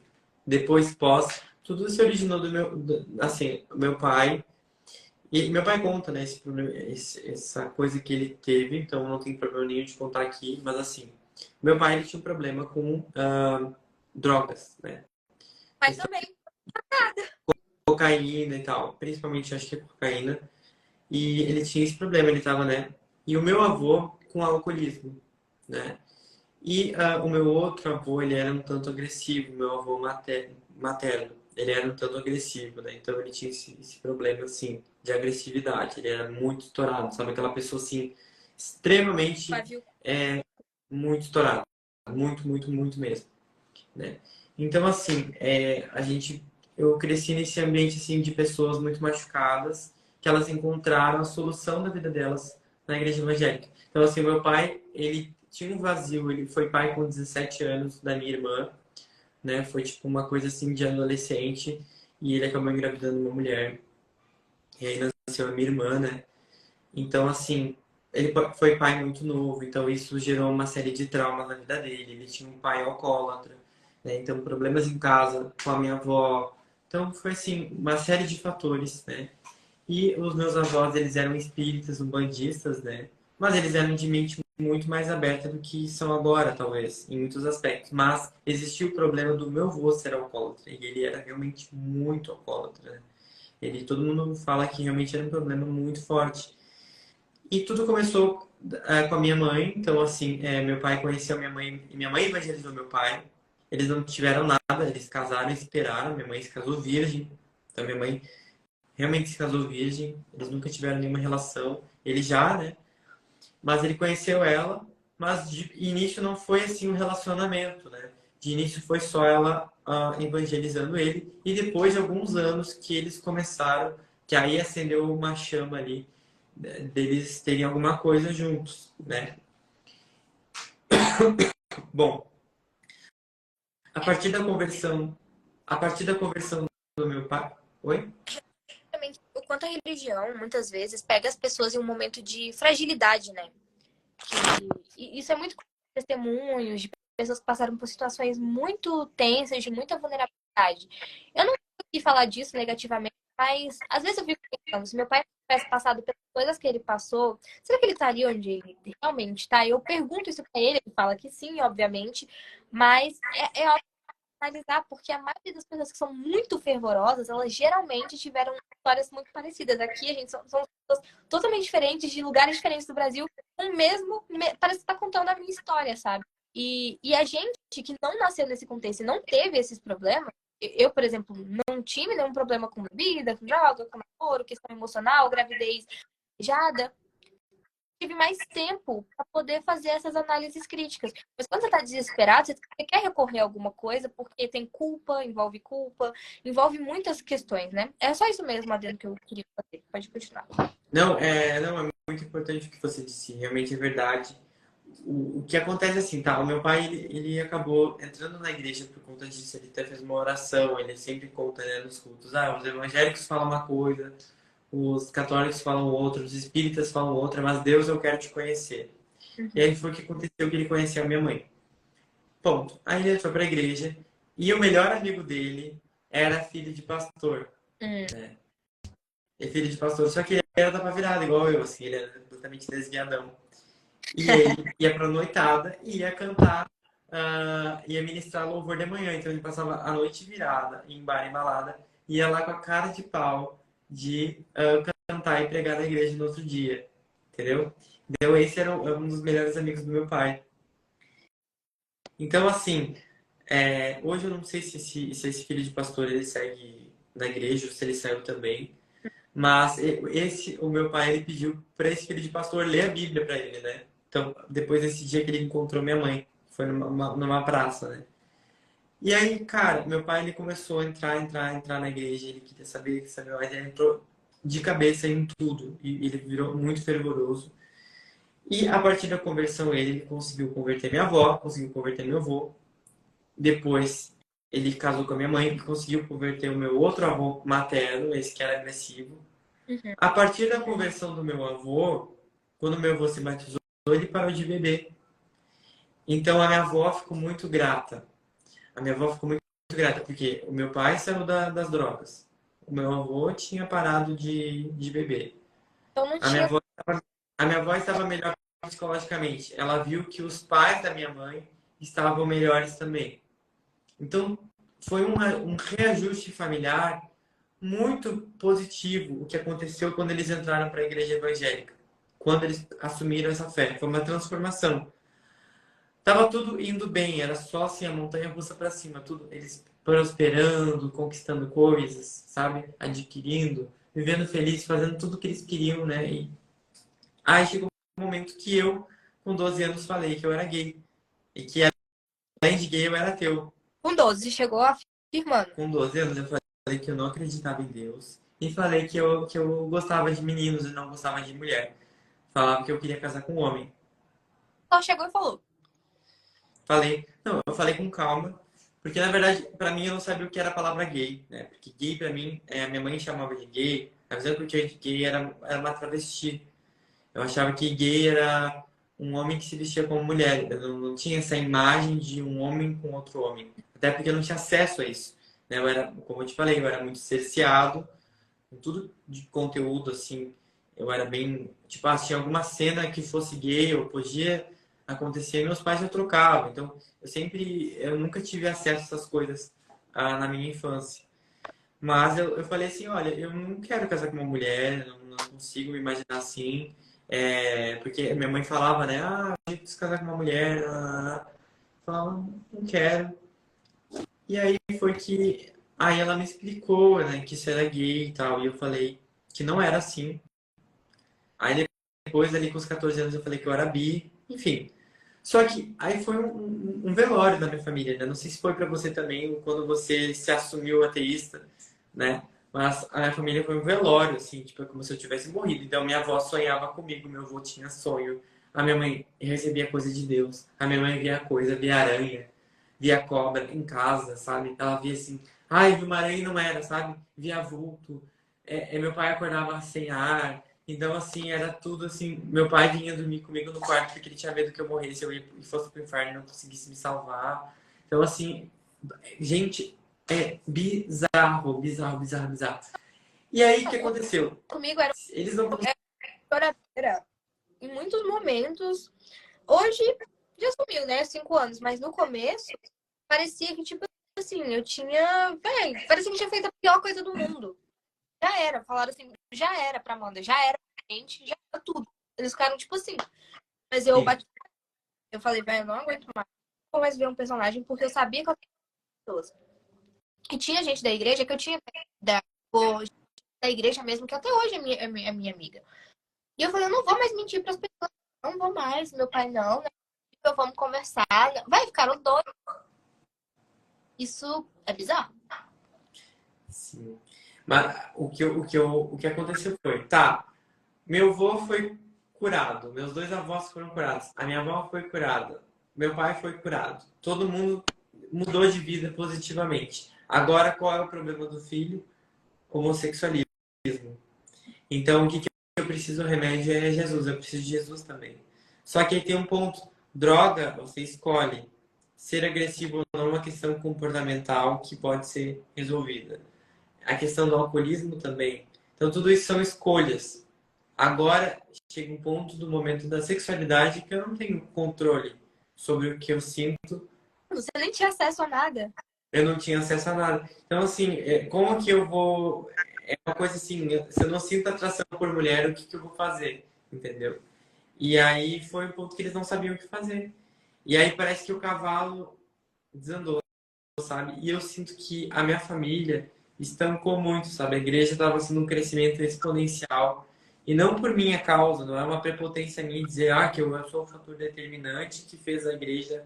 Mas assim, a igreja estava crescendo muito, estava tudo avançando. E quando eu saí, parece que tudo pausou, sabe? Tá tudo na mesma. Parece que não avançou em nada, sabe? Que ele se... Meu pai, eu não sinto muito isso. Mas eu não tenho mais contato nenhum com ninguém, sabe? Mas como eu posso explicar? As pessoas me olham de uma forma como se eu fosse um erro, sabe? Então, tipo, eu sempre tô... Não quero aparecer, não quero falar com elas, porque é como se eu fosse um motivo de vergonha para os meus pais. Mesmo que eu sempre fui a filha exemplar, sempre fui obediente, de boa, sabe? Eu despiroquei assim durante um ano, assim, porque eu também falei, velho, eu vou viver tudo que eu vivi. Eu tive essa fase também. Eu acho que ela é mais do que justificável. E eu, com 18 anos, eu era completamente infantilizada. Justamente a cultura de, né, era tipo freira evangélica, tá? Quando eu vivia na...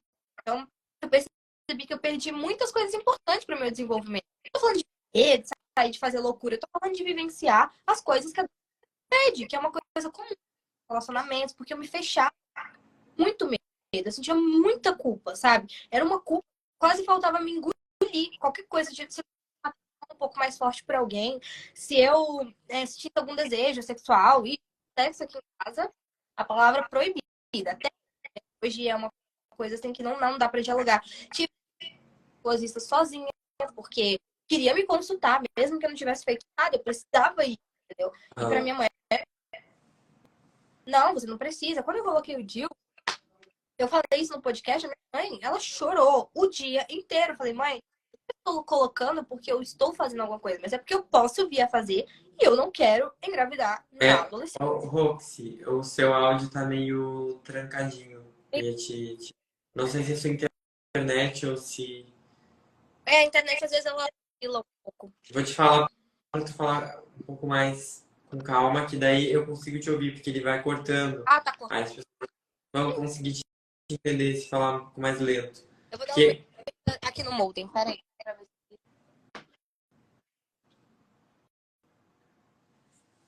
é isso aí, gente. O modem, às vezes ele dá uma... E eu falo meio rápido, pode ir. Na verdade, o diabo tá furioso, né? Gente, estão fazendo oração aqui na nossa live. Acho que a interferência é que o volume do celular do Betuel tá alto. Ai, vou baixar então, será? Será que melhorou? É, Fala. você tem que ser mais toque. Lá as lives, nossa, as lives lá são doidas, viu? Ah, eu acho que não, hein? Eu baixei o volume aqui, tá igual a voz dela. Mas eu tô te ouvindo bem. É só dar umas falhadas no áudio, mas dá pra compreender que é o importante, né? Vê se melhorou agora. Acho que melhorou. Sobre o TikTok, então, o que acontece? Eu trabalho muito, né?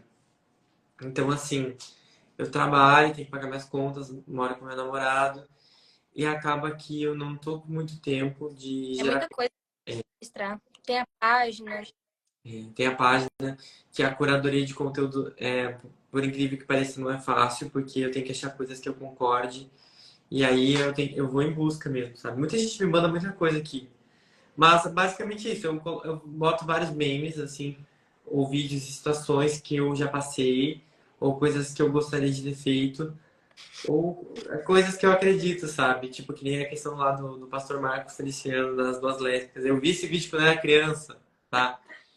Das duas meninas se beijando lá no culto do Marco Feliciano. Cara, eu acho fantástico. O quê? Elas estavam, tipo, manifestando, né? Como? Elas estavam, tipo, se manifestando, né? Pra poder. Isso, eu adoro isso. Acho que tem que ser. Certas coisas têm que ser feitas de forma incisiva mesmo, sabe?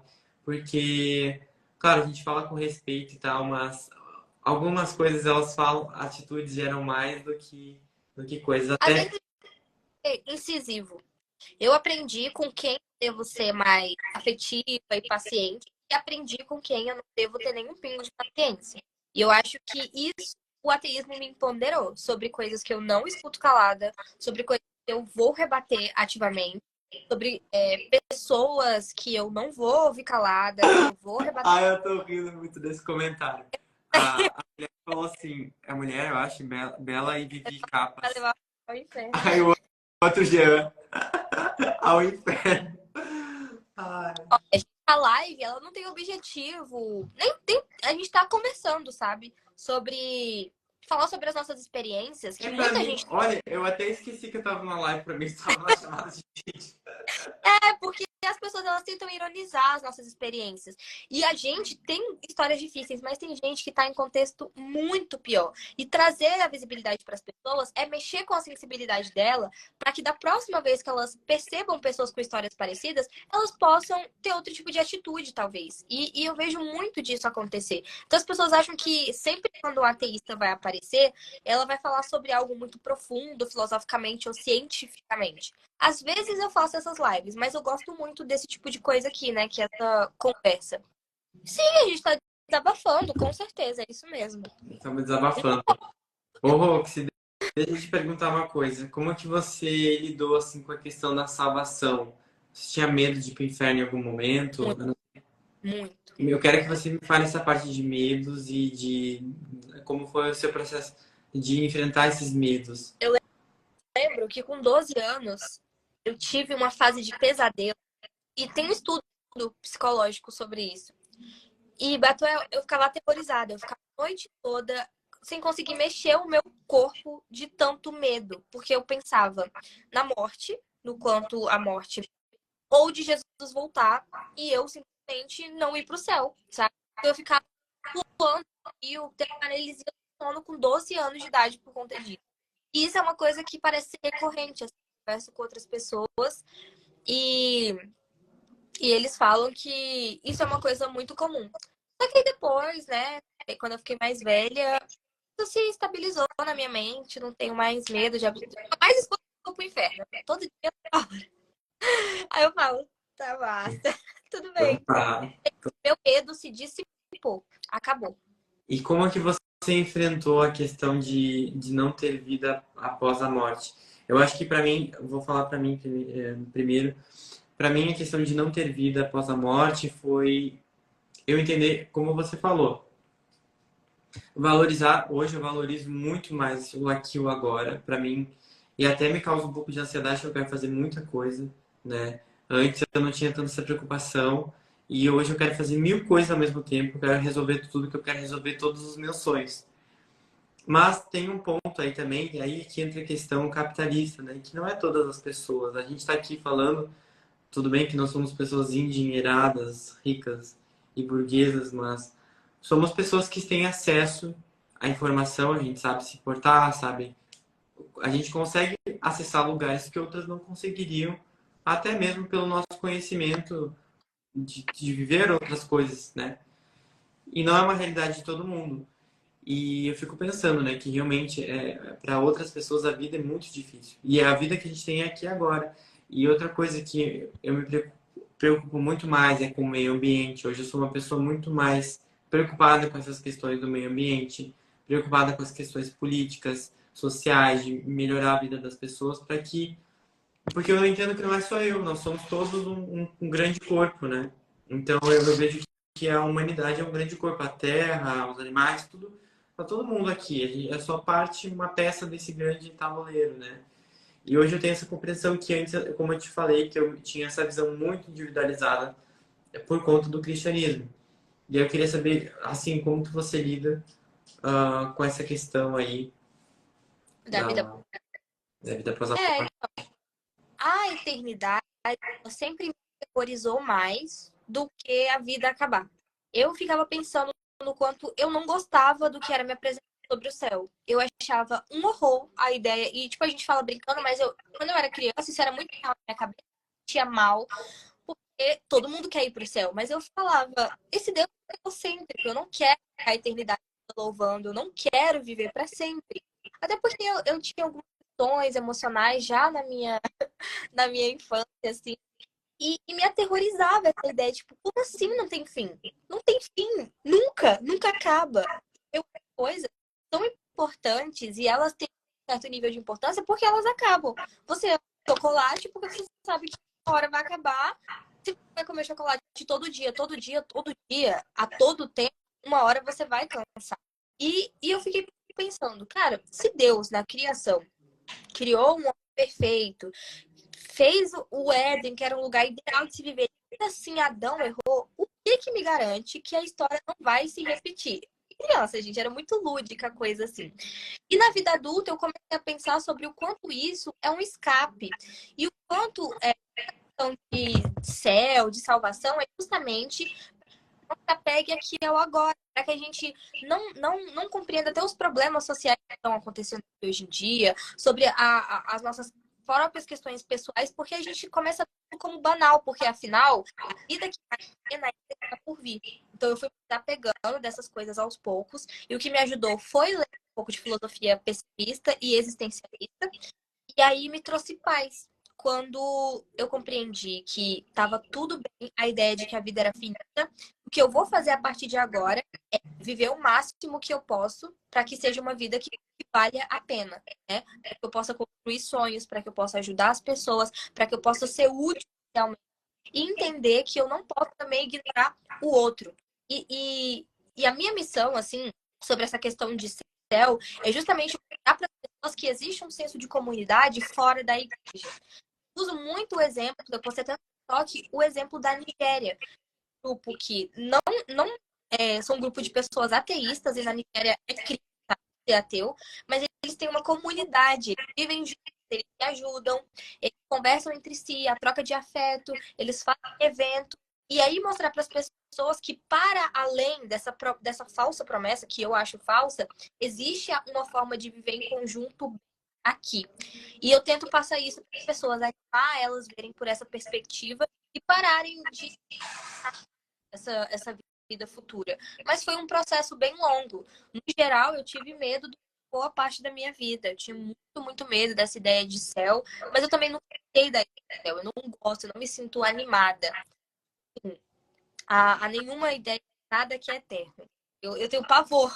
Sim. Eu sei melhor com a ideia de coisas que têm começo, meio e fim. E para mim, assim, elas fazem mais sentido na minha cabeça. Mas para muita gente é bem o oposto. Eu acho que também um dos motivos, agora falar sobre a minha motivação de criar conteúdo aqui, eu acho que realmente deixar um legado, né? Porque eu acho que a questão de existir é muito subjetiva, porque tudo bem, estamos com a nossa consciência aqui, mas, né, pessoas que morreram ainda vivem de outras formas, né? Aí é até uma questão filosófica, que até uma das coisas que me chamou a atenção no budismo, né? Então, da vida após a morte em significados, né? Então, por exemplo, um artista que faz músicas, tipo, por exemplo, Marília Mendonça. Tudo bem, ela faleceu num acidente trágico, mas olha quantas pessoas escutam ainda ela, valorizam ela, enquanto ela inspira muitas pessoas hoje pela trajetória dela, pela superação, pelas músicas, pela identificação com aquilo que ela cantava. É Paulo Gustavo, entre outras pessoas famosas, estou citando porque todo mundo conhece. Então, essas pessoas estão vivas ainda, é, em, em legado, né? Então eu acho que a gente falar sobre esse assunto também é deixar um legado, né? Que Eu mesmo acho que é porque quem está por isso, eu tinha muita falta de habilidade em como conversar com os pais também. Porque como eu não tinha pessoas como você e como eu hoje, eu sei que eu também fui muito abrupta com os meus pais, sabe? Eu só cheguei e falei, não quero mais. Hoje eu consigo conversar com as pessoas e falar, calma, pondera, tenta fazer dessa forma. E isso ajuda as pessoas a não estar em uma situação de vulnerabilidade, porque é a única coisa que eu quero também. Eu acho que você é muito assim, sabe? Por que não só chegar e falar, eu sou LGBT e pronto? Não, cara, você tem que pensar nos desdobramentos e é sobre tentar conquistar, né, aqueles que não concordam com a gente. Nem sempre vai dar, mas eu acho que é uma tentativa de gerar um ambiente de diálogo em que a gente consiga também ser útil na vida das pessoas, em ajudar elas de verdade. A gente não pode ajudar todo mundo financeiramente, pode ajudar em conselhos, com, com acolhimento, respeito. Acho que é, eu sou muito negado a esse lugar de diálogo assim com os meus pais, né? Ou com até meus avós, enfim.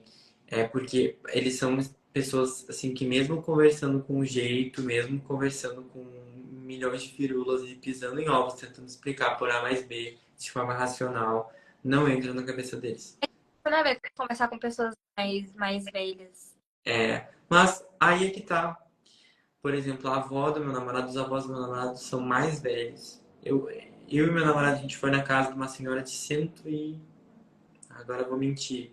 102 anos, eu acho que 102, tá? Ela já faleceu. Cara, ela viu que a gente era um casal. Ela nos respeitou. O marido dela lutou na guerra, na Segunda Guerra Mundial. entendeu? Ah, Então, assim, cara, ela tem muita história e ela tava lúcida, completamente lúcida quando ela conversou. Ela tava muito bem de saúde, sabe? Foi assim, faleceu de idade mesmo, assim. E, cara, ela foi extremamente respeitosa. Ela, tipo assim, não teve nem um mínimo de homofobia que eu visualizei na vida dela. mas eu E o meu acho que isso pai, tem... Eita! Com contexto... Foi mal, gente. Com a morte é contexto assim. cultural, né? Tem um contexto cultural que a nossa família é inserido. E isso afeta muito, muito, muito, muito. Porque a forma como eles são educados é como os pais deles foram. E aí a gente. Que difícil, né? A gente vai ter que ser o que vai tampar a lacuna do preconceito e torcer para que as coisas sejam diferentes. Então, a gente. Esse termo não é o melhor que tem, mas é o que é o mais popular sobre ser ovelha negra da família. Parte bem difícil, é uma responsabilidade bem ruim. Eu, por exemplo, tenho uma prima que tem a mesma idade que eu, a gente é até parecida fisicamente, só que ela é aqui, eu que devo, sabe? Porque vai se casar muito jovem, vai pra igreja, faz várias coisas, mas as pessoas que me acompanham, elas me empoderam muito, elas me ajudam.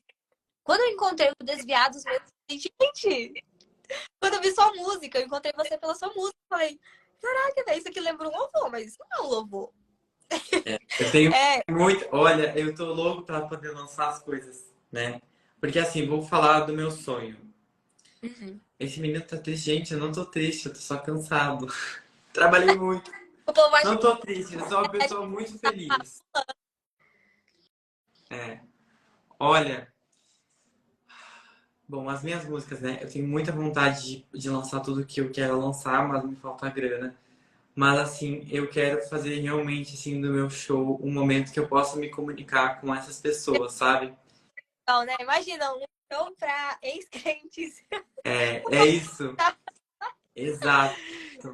Então, Esquecer. assim, eu quero, assim, louvorzão, quero ter uma equipe de louvor, tipo assim, sabe? Só com ex-crentes, me comunicar, fazer oração, fazer loucura, cair na unção, sabe? Eu quero realmente que meu show seja algo que vai se comunicar com esse público, que eu sei que vai trazer muitas pessoas, assim, que não vão gostar, que vai polemizar, que, enfim.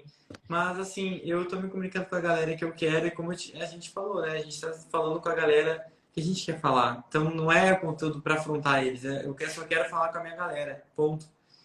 E outra coisa que eu queria te perguntar é tá, a questão do medo do inferno, falamos, né, sobre isso, mas e a questão assim dos preconceitos, assim, na sua visão, como que você enxerga que talvez a igreja ainda sustenta, mesmo com tanta informação, mesmo com a gente super entendendo coisas, primeiramente, acho que da visão machista, não vamos falar de LGBTfobia, a gente já fala bastante toda a live, fala. Agora, talvez na visão machista e racista, na sua visão, assim, o que que você acha? Sobre isso inserido na cultura É, da. a visão deles mesclada com isso. Então, eu nunca passei por situações de racismo, por exemplo, na igreja, mas eu conheço muitas pessoas que sim. Eu acho que isso depende do. Porque a igreja, como eu falei, é um grande fator de união social. Então, nas camadas mais baixas, eu acho que isso é meio improvável de acontecer. Mas nas camadas mais altas, quando a gente está falando de igrejas mais ricas, de ambientes mais ricos, isso vai ser inserido na cultura por conta desse contexto histórico. A igreja, ela tinha, né, muita gente veio eram contra a escravidão, mas eles demoraram muito para se posicionar.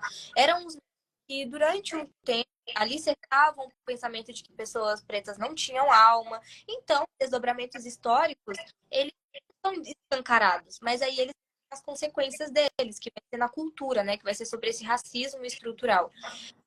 É uma coisa que eu sei que acontece sim, mas eu não posso falar sobre a minha experiência pessoal, né? Porque eu não sou rica, a igreja do meu pai não é uma igreja rica, não é uma igreja gigante. Mas é um contexto que eu sei que acontece, para mim, é essa, essa, essa consequência histórica que a igreja teve de relação de poder com as pessoas negras. E as mais pobres também, né?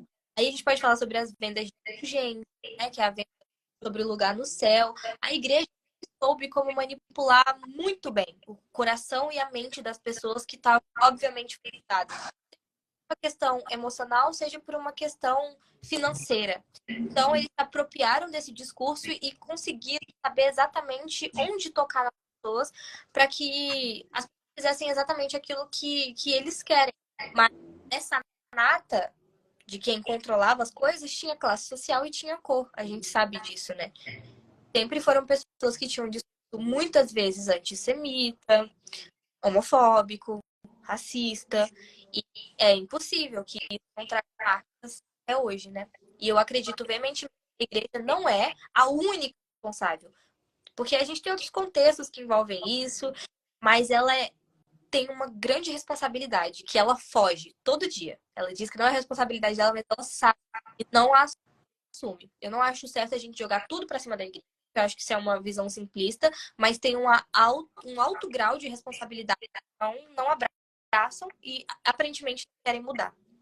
Às vezes o silêncio fala mais do que muitas palavras, né? Então, não se posicionar às vezes também é uma posição, né? O fato Então, da evangélica abertamente, não toda, mas uma parte significativa, defender uma pessoa como Bolsonaro, desculpa, eu vou ter que falar rapidamente, mostra como é que a cultura da igreja se desenvolve de uma forma majoritária, né? Não é toda, sim. mas majoritária.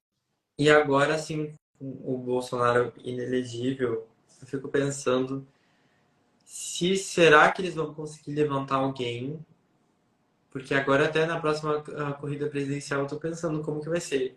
Porque Ah, com certeza. eu Eu, acho que o eu Lula não vai entrar, né? não, tá muito velhinho já. Tem que entrar alguém. E a gente tem que se movimentar em relação a isso, porque se a gente não fizer, eles vão colocar outra pessoa no lugar. E uma pessoa bem lá, Nicolas Ferreira. O Nicolas não pode por conta da idade dele. Mas ele seria alguém do perfil bem parecido assim com o Nicolas. E o Nicolas é uma pessoa que eu discordo de tudo que ele fala, mas ele é muito melhor articulado do que o Bolsonaro. Talvez ele possa não vir a cometer os erros que o Bolsonaro cometia, que eram erros gritantes de comunicação, e a pessoa dessa no poder, né? Sim. E Eu tem fico bem. né? Tipo, é impossível falar de país, de religião e desses contextos sem levantar questões de gênero, questões de raça, questões de classe. Nós somos mesclados com todas essas questões. É possível. Tem muita gente que fala só de ateísmo, não tem como. Em algum momento alguém vai querer falar sobre posicionamento político e isso vai estar ligado sobre sexualidade, sobre o que eu penso de minorias. Não tem como falar de coisas pontuais de forma superficial. Uma coisa acaba. Isso é uma preocupação bem relevante, porque realmente, assim, com certeza, por exemplo, imagina André Valadão, Bruna Carla, Estila, todo mundo, eles vão escolher uma mesma pessoa. Se não for o Bolsonaro, vai ser um Coringa.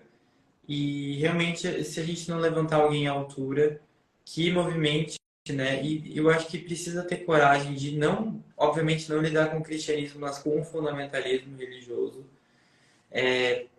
Se não, a pessoa não souber lidar com essas coisas, realmente vai ficar muito complicado. Talvez a gente tenha outro líder que tenha o apoio e influência, né? Isso é muito perigoso para nós, porque pode até nos tirar direitos, né? Com certeza. Você vê aí, né, que.